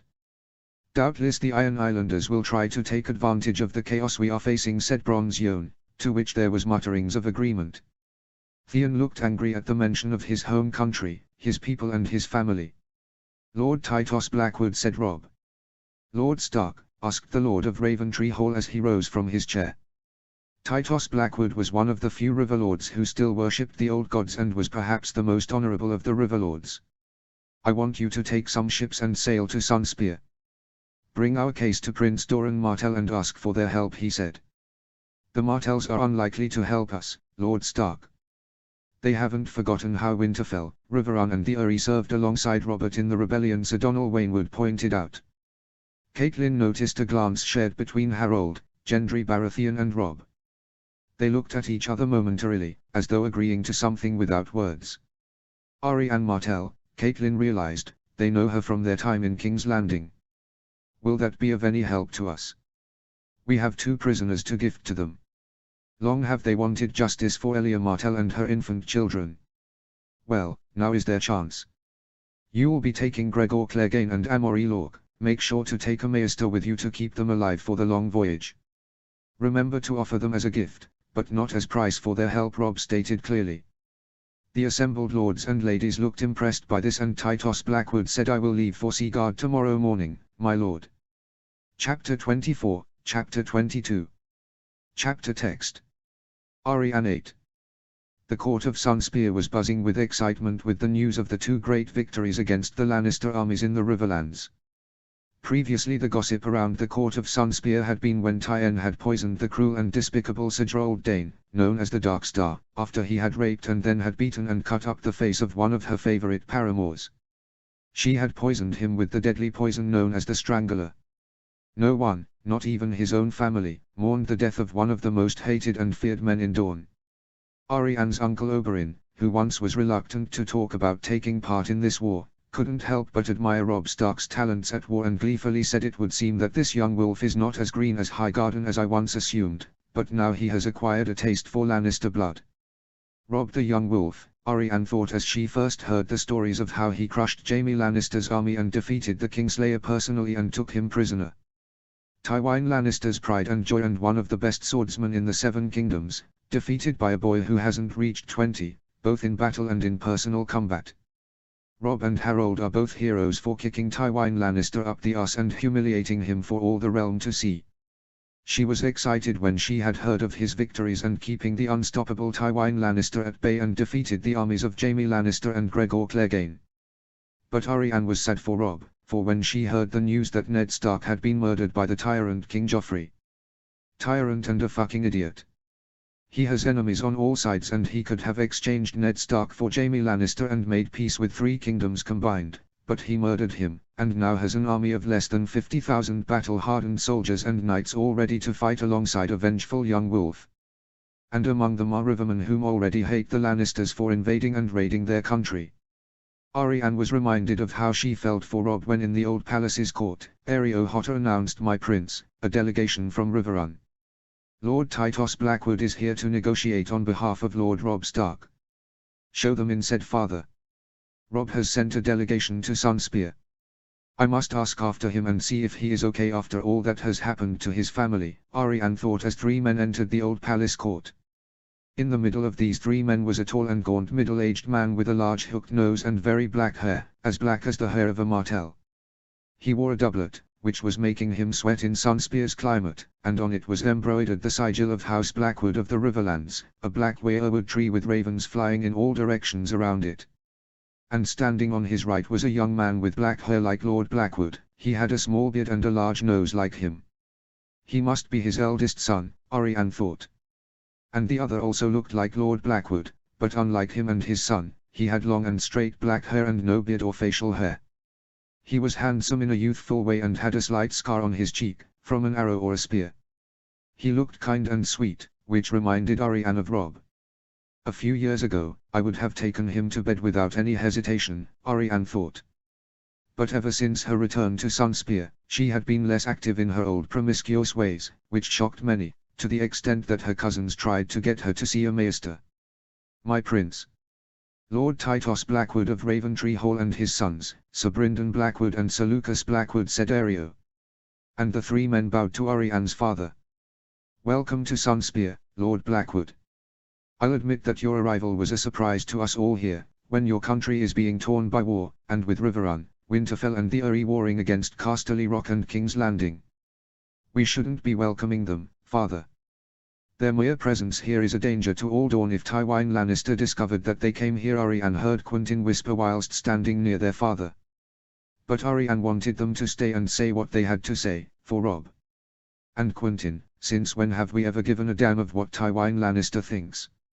Father, they've come all this way, we should at least hear them out for what they have to say. Whatever they want, I'm sure that they don't expect it for nothing," Arianne said as she stood next to father, with Quentyn opposite her. Prince Doran nodded and gestured for Lord Blackwood to speak. "My prince, we thank you very much for your kind welcome to Sunspear and for granting us this audience. I apologize that the circumstances of our arrival are not as one would hope. But it is as you've said, my prince. For indeed, my country is being torn by Tywin Lannister, despite his most recent defeats. Lord Robb Stark has bid me to come to ask for Dorne's assistance in the war against Tywin Lannister," said Lord Blackwood eloquently. "And why should we? Though the Riverlands has bled from the Lannisters and bleeds still, this is no concern for Dorne or for Dornish lives to be at risk," said Quentyn. Arianne noticed her uncle Oberyn and the Sand Snakes looking on with interest. Many young knights and lords in court were listening attentively, for the chance of war and glory. "The Blackwoods don't know that we've already received messages from 3 of those fighting for control over the 7 kingdoms. A Lannister delegation sent by Tyrion Lannister had offered the hand of Myrcella Baratheon to Quentyn, a dowry of 50,000 gold dragons and a place on the small council. So, it's safe to say that any betrothal between her and Robb Stark is over. But that was all that they had offered. No promise of justice and no offer of lands. Stannis just stated that we owe him our loyalty and our swords, insisting that we fight to bring him to the Iron Throne, for the sake of honor, duty and justice. Renly on the other hand had made promises of justice for Dorne and offered to betroth his first son with Margaery Tyrell with a daughter of House Martell. How long until he is brave enough to fuck Margaery Tyrell? When Renly had visited Sunspear years ago, I tried to entice him, only to find out of his preferences to men. Prince Quentyn, you are a wise young man, and undoubtedly will have an important role to play in Dorne's future, of that I have no doubt. And yes, you speak true, if my country is being bled by Tywin Lannister, what business is it of Dorne, thousands of miles away? And you are right to be concerned for Dornish lives in times of war, as any good man would be. But your borders are well fortified and your bannermen are gathering troops, which only suggests that you are very prepared for fighting that comes to your lands, which any prince would not do unless they thought that war would come to their borders." "He has quite the silver tongue, he's managed to shut up Quentyn," Arianne thought with a smirk. "If Dorne was to side with Robb Stark, in what way does he want this war to end?" asked the Prince of Dorne. "That the tyrant Joffrey be removed from power and a better and more just king be put on the Iron Throne," my prince. Lord Stark has no interest in sitting on the Iron Throne, but does want to see peace and order restored throughout the Seven Kingdoms," said Lord Blackwood. It was then that the bearded one of his sons whispered something in his father's ear. Lord Blackwood nodded as though he had forgotten something. "Forgive me, my prince, but there is one last thing that I had forgotten to mention. Lord Stark has bid me to bring 2 gifts to Dorne. Now, he has made it clear that despite any decision you make, my prince, he wants Dorne to have these gifts." "Gifts? There must be a catch. Robb would never send money." "What are these gifts?" Oberyn asked curiously. 2 men taken prisoner in the fighting against Tywin Lannister, Prince Oberyn. The disgraced knights Amory Lorch and Gregor Clegane," Lord Blackwood replied with an impassive and stoic expression. Every time Lord Blackwood had made a statement to the court, there was mutterings from all the lords, ladies and courtiers. But now, there was a few gasps and a shocked silence in the entire hall. "Robb took them both prisoner. The men who have committed terrible atrocities against Dorne and House Martell. Well done, Robb." Arianne's uncle Oberyn stared in absolute awe of his answer. His mouth was wide open and his eyes were wide open. "Where are they?" he finally asked, breaking the silence. "On board our ship, Prince Oberyn," said Lord Blackwood. And just like that, her uncle Oberyn ran as fast as he could out of the old palace, followed by Lord Blackwood and his bearded son. The clean-shaven one stayed behind, who looked surprised by her uncle's desperation to go to Blackwood's ship. Arianne walked towards the clean-shaven Blackwood. "Sir, I am Princess Arianne Martell," she said. "Princess, I am Sir Lucas Blackwood," he said with a polite smile whilst bowing his head, though she noticed that he closed his eyes as he bowed his head. And like Robb did when they first met, he kept his eyes to her face when he opened his eyes and his jaw clenched when talking with her. "Fear not, I have no plans for you, Sir Lucas. I just want to ask after Robb Stark." "Is he okay?" she asked. "Do you know Lord Stark, Princess?" he asked, relaxing slightly. "I do. We met in King's Landing a long time ago," she replied. "Yes, he is well, Princess, despite Joffrey's murder of his father. I served as one of Robb's battle guard in the fighting at Riverrun. After killing a Lannister knight and a stupid Riverman turncoat, I saw him take on the Kingslayer on his own, just as he had been out fighting 3 young northern lords. He saved those 3 men from certain death. After seeing him victorious and cheer alongside the army and be welcomed by the people of Riverrun as a savior, I have never stopped thinking that he is the best warrior the North has produced ever since Theon Stark, the Hungry Wolf." "He's not dangerous or reckless then?" Arianne asked fearfully, but determined not to let it show. "He's not, Princess. He's clever and cunning and brave without a fault and very charismatic and loyal to those who serve him. If he was king, I'd follow him to the 7 hells and still love him," Sir Lucas replied with conviction. "To inspire such loyalty in men and knights, from countries not his own, he deserves to be king of Westeros. Better him than Joffrey, Renly or Stannis. But would he not want to be king?" Eventually the Red Viper, Lord Blackwood and Brynden Blackwood re-entered the Sunspear Court with a dozen Riverman soldiers, wearing the banner of House Blackwood on their gamisons, and they were holding on stretchers, Amory Lorch and Gregor Clegane. 4 carried the stretcher of Lorch and the other 8 carried Clegane.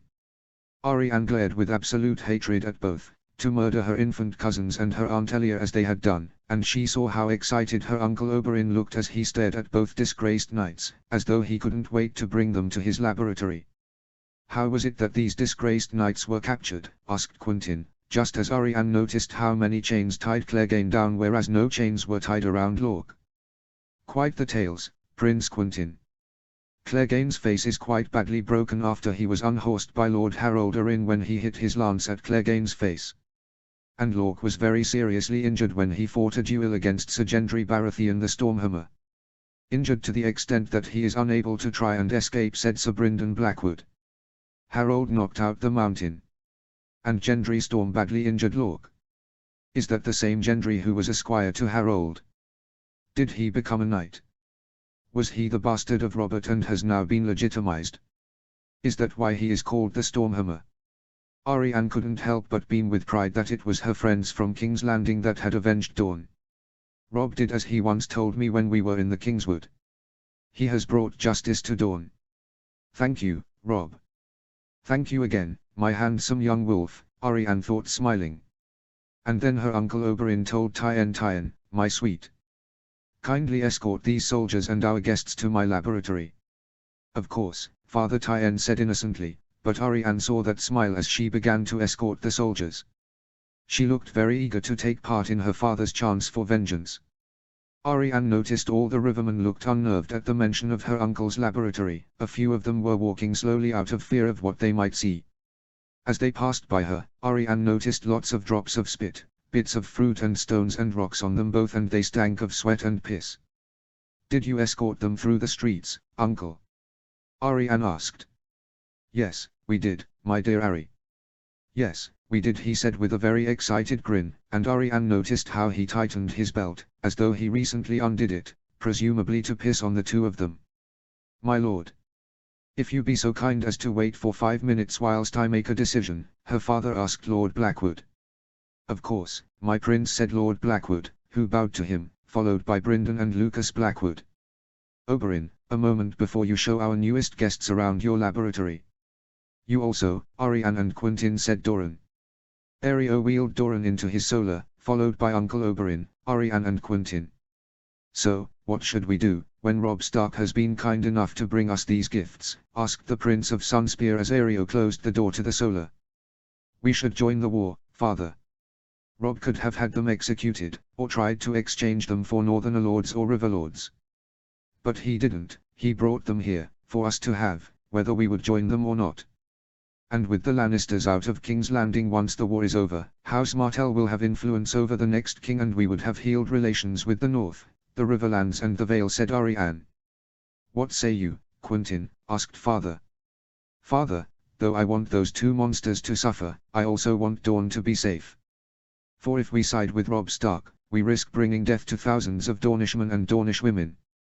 To show our gratitude, we could send a small force of knights. Quentyn suggested. Is that what the memory of Elia, Rhaenys and Aegon are worth to you?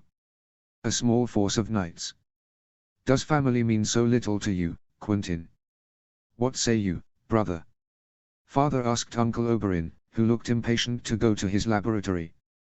Brother, I didn't want us to take part in this war, for I saw no chance, if any, of Dorne getting any justice whilst risking thousands of lives of Dorne. But I do now want to join this war, for Robb Stark has proven himself to be a very capable leader of war. But also, those two monsters downstairs only acted on orders. The orders of Tywin Lannister. Dorne will have its full justice when he is dead, and a better and more just king sits in the Iron Throne. One who would never allow such evil to happen under their rule, he said. Ariane and Quentyn, it's time that your uncle and I tell you both something important, said father. What's he talking about? Ariane. For a long time, I have known that you know of my intentions to make Quentyn the Prince of Sunspear. And you are right in thinking that. But you are wrong in the reasons as to why, he said. What? First, he confesses, but now he tries to come up with some excuse. When he and his newly born sister arrived in Essos, your father and I had arranged a betrothal between Viserys Targaryen and you, in the hopes that when he came of age and had gathered an army and a navy, he would claim his birthright and you would be Queen of the Seven Kingdoms. But Viserys Targaryen is dead, as we all know. Killed by Daenerys Targaryen's Dothraki husband. So, you see, we have always acknowledged your capabilities, Ariane. Your father didn't want you to inherit Sunspear, he wanted you to be Queen of the Seven Kingdoms, said Oberyn. Why the fuck are you telling me this now? Why did you not tell me the moment that you found out that that pompous princeling, who thought himself the next Aegon the Conqueror, had molten gold poured onto his head?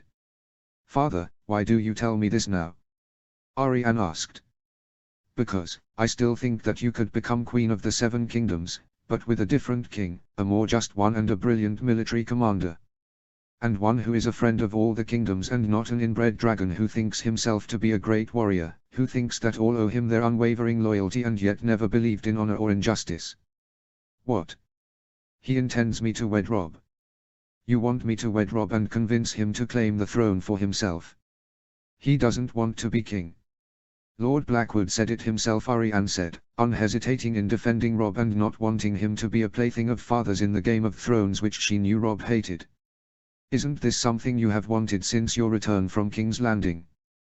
To marry Robb Stark, asked Uncle Oberyn. Maybe, but he hates the Game of Thrones. He doesn't want to be in it, she admitted, though she blushed at the thought of marrying Robb.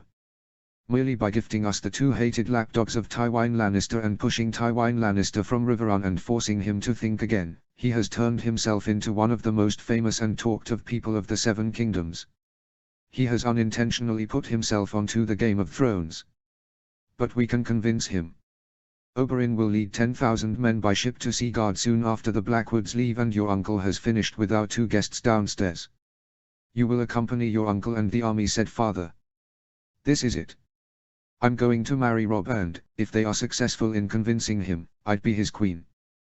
But it was as she, Quentyn, their father and their uncle had returned to court that she remembered something. When she asked of her future from the fortune teller. She had told me that I would marry not that year, but next year, which is now this year. And that my husband would bring two things to Dorne that my family have always wanted. Clegane and Lork, of course. And we'd live in a place foreign to us both. That must be King's Landing.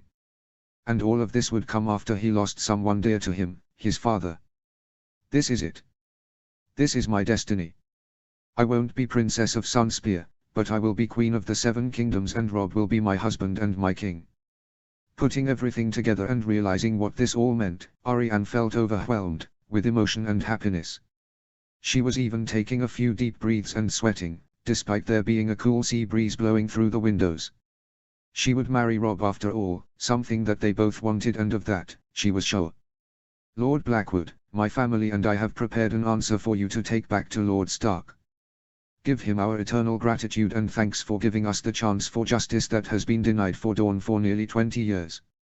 And tell him that as soon as we are able, Prince Oberyn shall lead 10,000 soldiers and knights by sea to Seaguard to join him in this war, said father. In doing so, stopped Arianne and her daydreaming whilst looking out of the window and imagining marrying Robb. My prince, thank you very much. With your permission, myself, my sons and my men will take our leave and go back to our ships, said Lord Blackwood with a smile. You may. May the Seven grant you all safe passage back home, he said, though she noticed the Blackwoods and their men twitch slightly at the mention of the Seven. Worshippers of the old gods, they must be if a weirwood tree is their sigil. He and his sons bowed one last time and left the court with their soldiers. And now, all the gossip was about the same thing. War. Arianne's uncle and her cousins had wasted no time in going downstairs to the laboratory. I'm so glad that one can't hear anything going on in there from around the palace, Arianne thought as they sauntered downstairs. Chapter 25, Chapter 23. Chapter text. Tyrion 9. This cannot be, said Tyrion as he sat at the small council. Tyrion could never have imagined hearing this news. Dorne allied with the North, the Riverlands and the Vale. It is, my lord Hand. Dorne sides with Robb Stark, Varys said. How do you know this for certain? Cersei asked, fidgeting the twirls of her hair and raising her eyebrows, a sign of imminent rage. Tyrion recognized immediately. Your Grace, Prince Oberyn Martell has sailed from Sunspear, with an army of 10,000 Dornish knights and soldiers. My little birds have said that they sail for Seaguard. Why would Dorne support Robb Stark and not Renly or Stannis? Or even the Iron Throne after the proposed betrothal of Princess Myrcella to Quentyn Martell, asked the one-handed Sir Jacelyn Bywater, known as the Iron Hand, and was appointed the Master of Ships by Tyrion. Because Robb Stark gave them two very valuable gifts that no betrothal or money the crown could have hoped to match. He gave them two prisoners he took from his victories. Amory Lork and Gregor Clegane, said Varys. Yes, that will do it. Very clever, Robb Stark. Very clever indeed. Exactly what I would have done. Foolish me for not offering them that. But father would have just found some way to worm them out of that. Traitors, all of them. Stark, Tully, Arryn and Martell. They'll be crushed altogether, said Cersei. Ah, Cersei. Always giving out the important advice on how to improvise on predicaments such as this. But with the arrival of the Red Viper imminent, Robb Stark's army will soon outnumber father's army in Harrenhal 3-1. And Uncle Stafford hasn't returned yet from Casterly Rock with his new army. Easier said than done. For the time being, we can at least make some exchanges and try to establish some diplomatic rapport with Robb Stark, said Tyrion.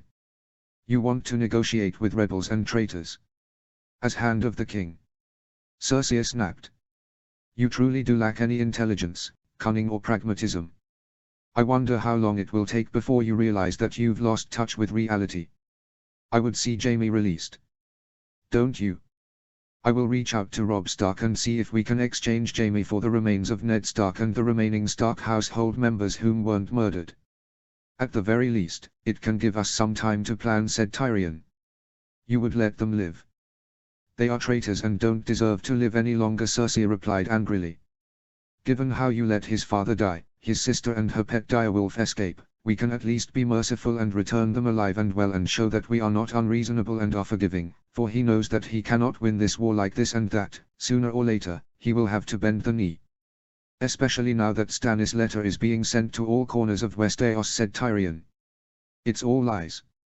Barefaced naked villainy. Cersei said loudly for all of the small council to hear, and undoubtedly the Kingsguard would be able to hear it outside the small council. Come now, sister. Did you really expect Stannis to say yes? My nephew Joffrey is my brother's legitimate heir, but I'm still rebelling against his rule because I think that I will be a better ruler than he is. But no matter how villainous his claims are, people will read them and people will talk about it and people will listen. Especially when there are tales about a great knight fighting alongside Robb Stark, called Sir Gendry Baratheon the Stormhammer, a man whom is said to look a lot like Robert Baratheon, and even carries Robert's treasured hammer, Tyrion said.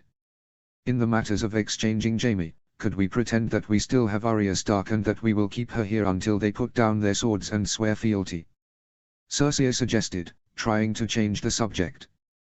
Tyrion stared at her with a look of utter disbelief. How stupid can you be? I don't think so.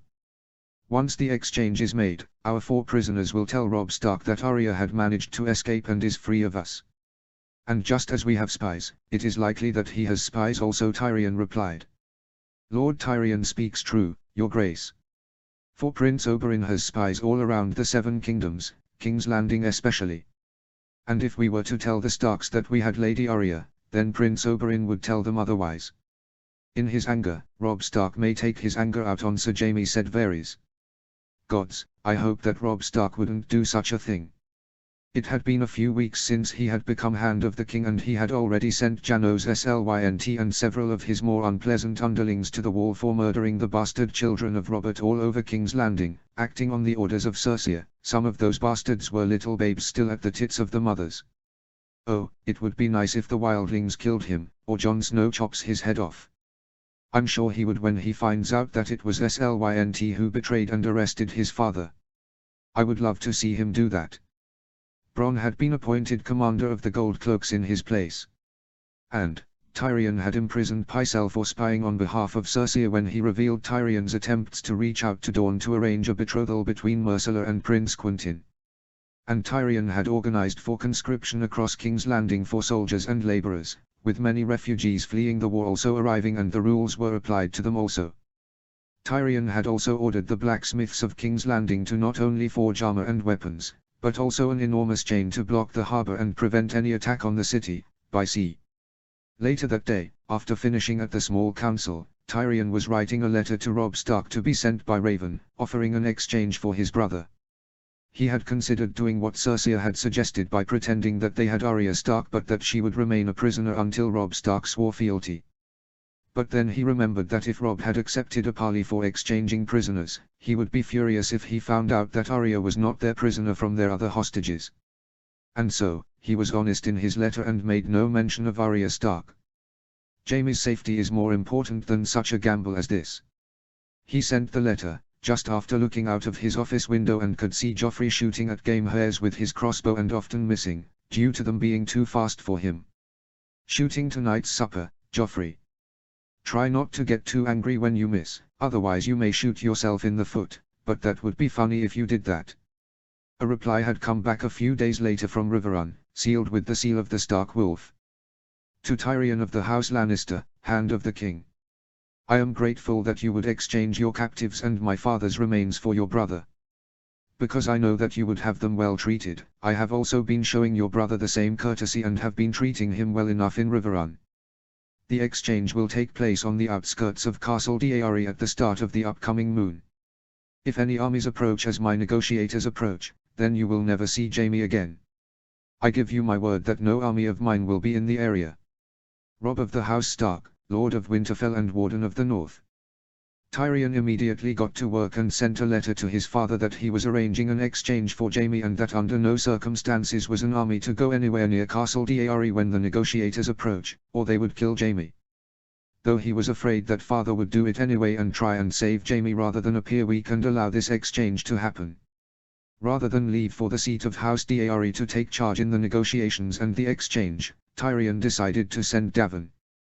He trusted Davon to handle it well, but also, Tyrion, in a bout of paranoia, was worried that Cersei would try and take absolute power if he had gone to Castle D'Ari and ruin everything just so that she could enjoy total power whilst being in denial about how Robb and his armies were winning the war. 3 days later, Tyrion bid Davon farewell and watched as he left with 50 soldiers, taking with them Ned Stark's remains, Jeyne Poole, her father Veon Poole the steward of Winterfell, the Stark household Septa Mordane and the guard captain Jory Castle. Deliver them safely to Robb Stark and bring back Jaime safely, Davon. Catelyn 9. What does it say? Harold asked as Robb brought 2 letters into the River Unsolar, with Catelyn, Ed Muir, Catelyn's uncle Brynden, Theon and Gendry.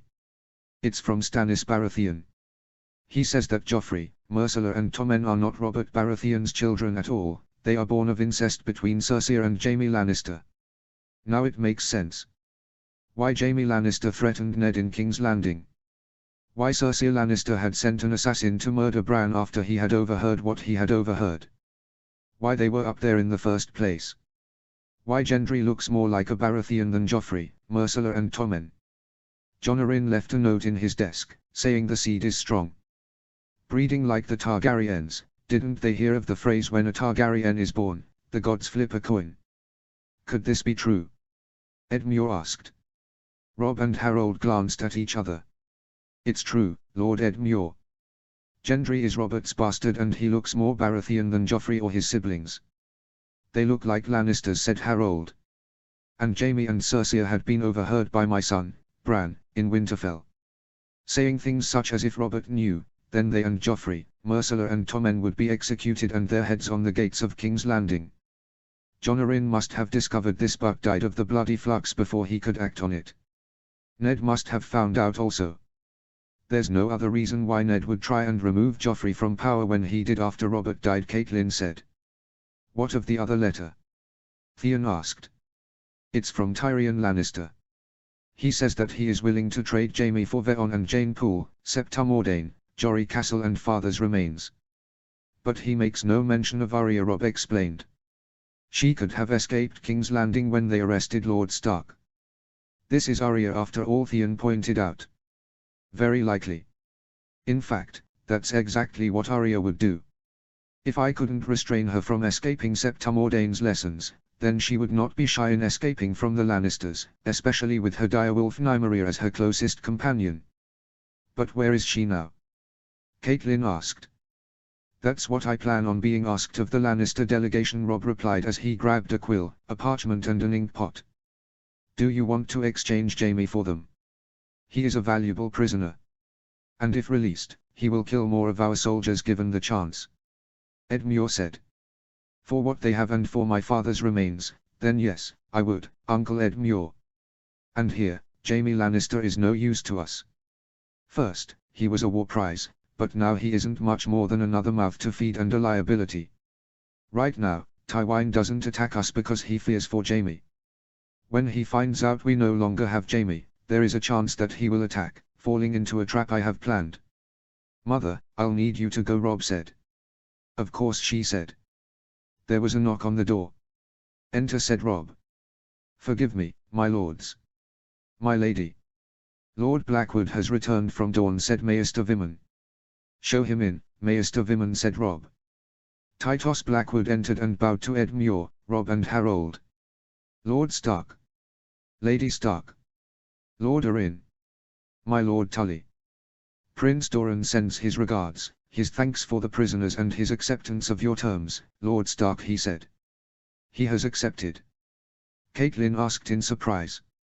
He has, my lady, 10,000 Dornish soldiers and knights are sailing from Sunspear for Seaguard as we speak. Leading them is Prince Oberyn Martell, he announced. All went well then, in Sunspear? Harold asked. Indeed, Lord Arryn, they accepted the prisoners very enthusiastically, I might add. Soon after we brought them into Sunspear, Prince Oberyn had ordered for them to be taken to his laboratory. I was too unnerved hearing that word than to ask for elaboration, he replied. Knowing the stories about the Red Viper, I'd sleep better at night not knowing, joked Catelyn's uncle Brynden. Catelyn left Riverrun alongside Sir Lucas Blackwood, Sir Robar Royce, Sir Pewinfrey, Sir Wendell Marndaly, Robin Flint, Sir Ben Coldwater and an honour guard of 50 Tully and Stark household guards. They had arrived at the outskirts of Castle Deary, where they had been welcomed by the young Lord Leman Deary, a boy just a little older than Rickon and a little younger than Bran. If Harold and the Vale army hadn't ended the siege, the castle would be destroyed like when Tywin razed Castamere, and the Mountain would have murdered Leman Deary if he had taken the castle. The morning after arriving, Catelyn was dining in the Ploughman's Keep, when Sir Ben joined them. My lady, the Lannisters are only a few miles away. They left the castle and waited at the site of the battlefield, where Lord Deary's Maester and Regent, Maester Willem, told them that they planned on having a statue erected there in memory of the battle and the bravery of the knights and soldiers of the Vale. I count only 50 Lannister soldiers and a man who looks like an actual Lannister riding on a white horse, my lady, said Robin Flint. Catelyn had previously sent out Sir Lucas and Sir Robar to scout around if there was any sign of a larger Lannister force. Take his hood off, Sir Ben, said Catelyn. My lady, said Sir Ben before he took the hood off of Jaime Lannister. He groaned down as he blinked several times to get used to the sunlight. He looked around and saw the castle and looked at the flags flying above it. The Black Ploughman on a brown field. And an extra flagpole, probably waiting for the return of the Targaryens that they may fly the Targaryen flag up there once again. This is Castle Deary, isn't it? He asked. Yes, Sir Jaime. And we are standing on the very grounds where the Mountain's army was crushed by the army of the Vale and the Mountain was crippled before being sent to Dorne, said Robin Flint tauntingly. Dorne. A desperate throw of the dice to gain Dornish troops, he asked with a grin. A gamble which paid off, Kingslayer. For the Red Viper himself leads 10,000 Dornishmen to Seaguard, said Sir Pewin as he crossed his arms with a smirk. His grin turned to a fearful grimace. Lady Stark. I am Sir Davin Lannister, said the Lannister on the white horse. Jaime blinked a few times and said, Cousin Davin. Is that you? It is, he replied. So, what am I being exchanged for? Asked the Kingslayer. Yes. We have fulfilled our part of the bargain. Have you? Asked Catelyn. She noticed how Sir Wendell, Sir Pewin, Sir Ben and Robin Flint each reached for their sword handles as if anticipating this to be a trap. Glancing from the corner of her eye, Catelyn could see Sir Robar and Sir Lucas hiding behind trees in the wood with bows drawn and ready to fire. Sirs, you may rest easy, this is no trap, said Davin Lannister before he turned to his men. Bring forth the captives. A carriage was brought forwards and it was opened. Out came Jane and Veon Poole, Septa Mordane and Captain Jory Castle. Each bowed or curtsied to Catelyn and greeted Lady Stark. Come, please, she said, and they walked to their side of the field. And where are my husband's remains? She demanded. A cart was driven towards them, on top of it was a coffin. Catelyn opened the coffin and stared at the remains of her husband before finally closing it. You're going home, Ned. I promise I shall do all I can to reunite all of our children. The pack will be reunited. Both Robin Flint and Sir Pewin closely guarded Ned's coffin.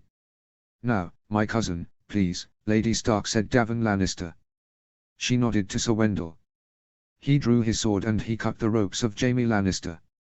As he rubbed his wrists, he sarcastically said thank you, sir, before walking to join his cousin. Where is my daughter, Davin Lannister? Where is Arya? He hesitated and looked down at the ground. Don't you dare lie to me. Apologies, Lady Stark, but Lady Arya managed to escape shortly after Lord Stark's arrest. In spite of the efforts of the Queen Regent and the hand of the King, there has been no trace of her or her pet wolf, he replied. Damn you, Lannister warmongers.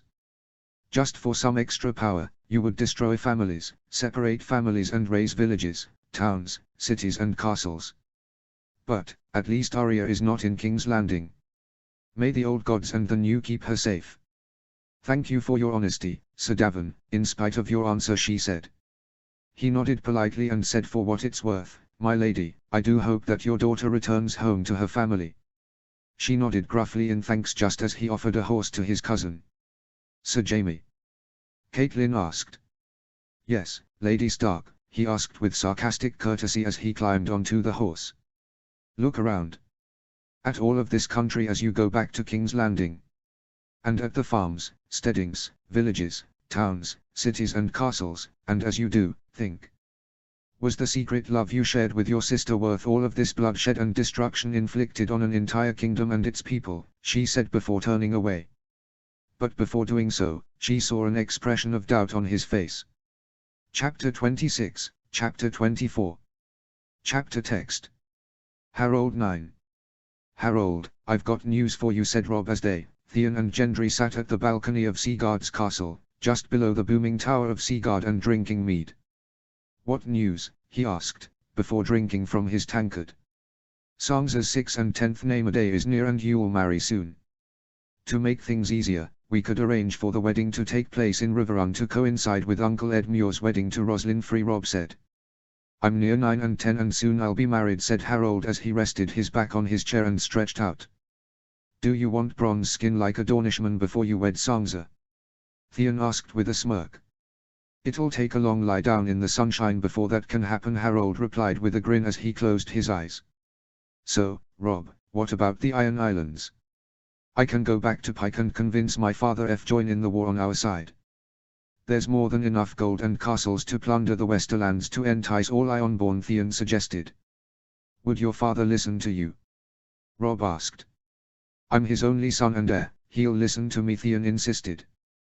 He tried to crown himself king of the Iron Islands during a time of instability in Westeros after my father crowned himself king and declared war on Westeros, only for nearly all of his sons to get killed when my father's armies invaded, Gendry pointed out. How do you know all of that? Theon wondered. I've read all that I can on Baratheon history, and I always enjoyed reading about my father, just to remind myself that he wasn't always a fat drunk, Gendry said with sadness. He would have loved you if you were his firstborn son and heir. You and he would have fought wars together and smashed enemies' heads in with your hammers, Harold said with a pat on his shoulder. So, Theon, do you think that you can convince your father to side with us? Robb asked. I'm certain, he replied. All right. Find out about the next ship going to Pike and bring the Iron Islands on side. And good luck, Robb said. They shook hands and Theon left. First the Northerners, Valyman and Rivermen fighting together, next the Dornish and now the Ironborn. Who next? Harold thought as he opened his eyes to see Theon leave. There comes the Martells, said Gendry, pointing at the horizon. And 10,000 men at arms, said Harold as he rose from his basking in the sun. They walked down the castle and to the harbour, where Lord Jason Mallister and his son and heir, Sir Patrick Mallister, waited to greet them. They arrived at the harbour. Prince Oberyn. Welcome to Seaguard. I am Lord Jason Mallister, said the Lord of Seaguard as he bowed his head to a tall and sun-kissed man, who wore an orange doublet decorated with the red sun pierced by a spear sigil of House Martell. Lord Mallister. Where is Lord Stark? He said as they shook hands. I am Robb Stark, my prince, said Robb, and he, Harold and Gendry bowed their heads and joined the reception. Prince Oberyn bowed his head and turned to the three women behind him, all dressed in leathers and chainmail. These are my daughters. Oberyn, Nymeria and Tyon. Oberyn was unsmiling, tall, robust, as muscular and as strong as a man and fierce-looking and wielded a large and deadly spear. Nymeria looked beautiful and mysterious, but also deadly and dangerous. She smiles dangerously, rather like when Robb and I first met her cousin Arianne. She was armed with a whip and a sword and a shield on her back. And then there was Tyon, who was shorter than her two sisters, but looked sweet and had an expression of beautiful innocence, and had 2 daggers strapped to her belt and a long sword strapped to the back of her belt. I see why they are called the Sand Snakes.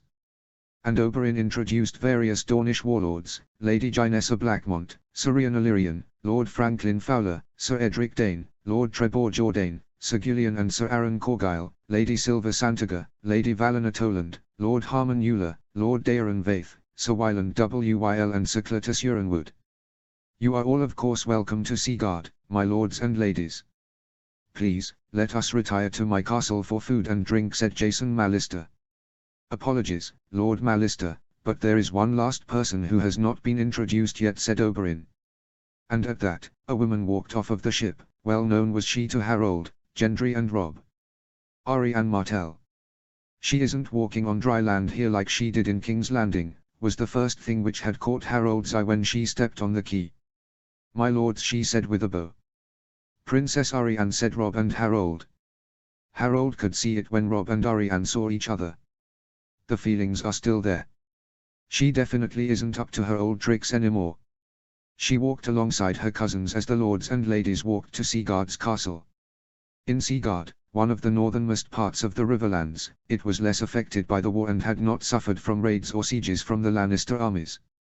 And because of Tywin retreating into Harrenhal, the war had calmed down. In a campaign led by Robb, Harold, Sir Brynden the Blackfish, Ed Muir, Roose Bolton and Bronze Yohn, they had liberated all castles, cities, towns and holdings of the Riverlands. The heirs to various northern houses who had been betrothed to free women had had their weddings at the Twins, and the new husbands and wives went home to enjoy married life for a week before some of the husbands returned to the Riverlands for the war.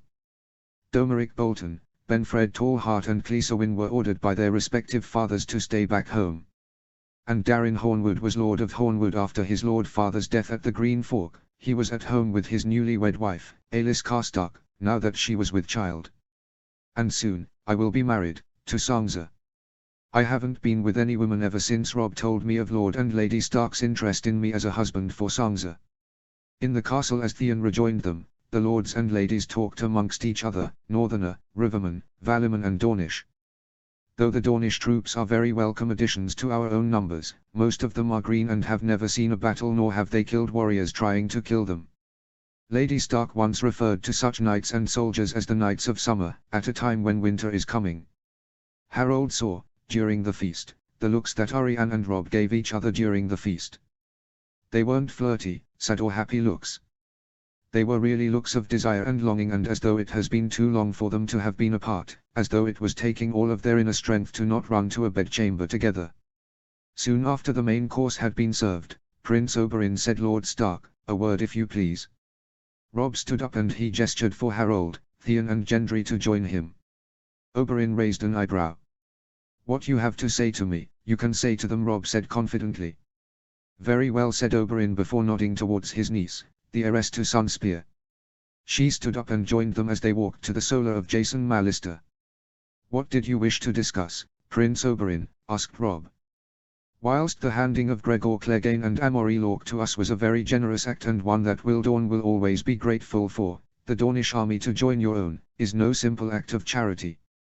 What price would your brother have us pay, Prince Oberyn? Harold asked as he sat down with Theon and Gendry whilst Robb, Prince Oberyn and Arianne stood. Let's be pragmatic here. There are 3 kings vying for the Iron Throne and rule over all of Westeros right now. He paused and held up 3 fingers as he counted off each claimant and described each of them in detail. One is a mad and evil little boy born from incest and who takes pleasure in torturing anything from little kittens to his own siblings and in watching people die. The second is a man whom favors the touch of the commander of his Kingsguard rather than that of his queen. Not that I'm against that, I enjoy fucking men as much they do, but in this case, it does affect any chance for Renly having an heir, and he is a man has too high an opinion of himself and overestimates himself and what he thinks he can do. And the third is an absolute and uncompromising man who has turned to a dark and fiery religion from Essos and would force all to follow a faith which would burn septs and godswoods and burn all those who do not follow. None of these 3 men are worthy to wear the crown and sit on the Iron Throne, no matter by what right they claim. In conclusion, your plan, though an honorable one, to choose a better king once Joffrey is overthrown and the war ends, is not realistic. There is no clear ending in sight. But what my brother and I offer, we would hope that you could help make this happen. Make what happen? Did you have someone else in mind to take the Iron Throne? Daenerys Targaryen, asked Theon with a scoff at the thought of the Targaryens ruling again. There's a scary thought. She'd probably have me, Robb, Gendry, the Tully family, the Stark family and the Lannister family burned by her little but growing dragons for our family's respective involvement in the overthrowing of her family. A Targaryen. No. We've seen what incest does to the children. If it doesn't make them hideous, it makes them mad or uncaring to peoples. For a time, I thought that Rhaegar was an exception, until he put his own selfish desires ahead of his duty to the realm and his wife and children. What we are interested in, is a man whom is honorable, just, kind and protective and would always stand up for the weak and oppressed. One who is charismatic, heroic and capable of uniting peoples of different nations together to fight a common enemy, he explained.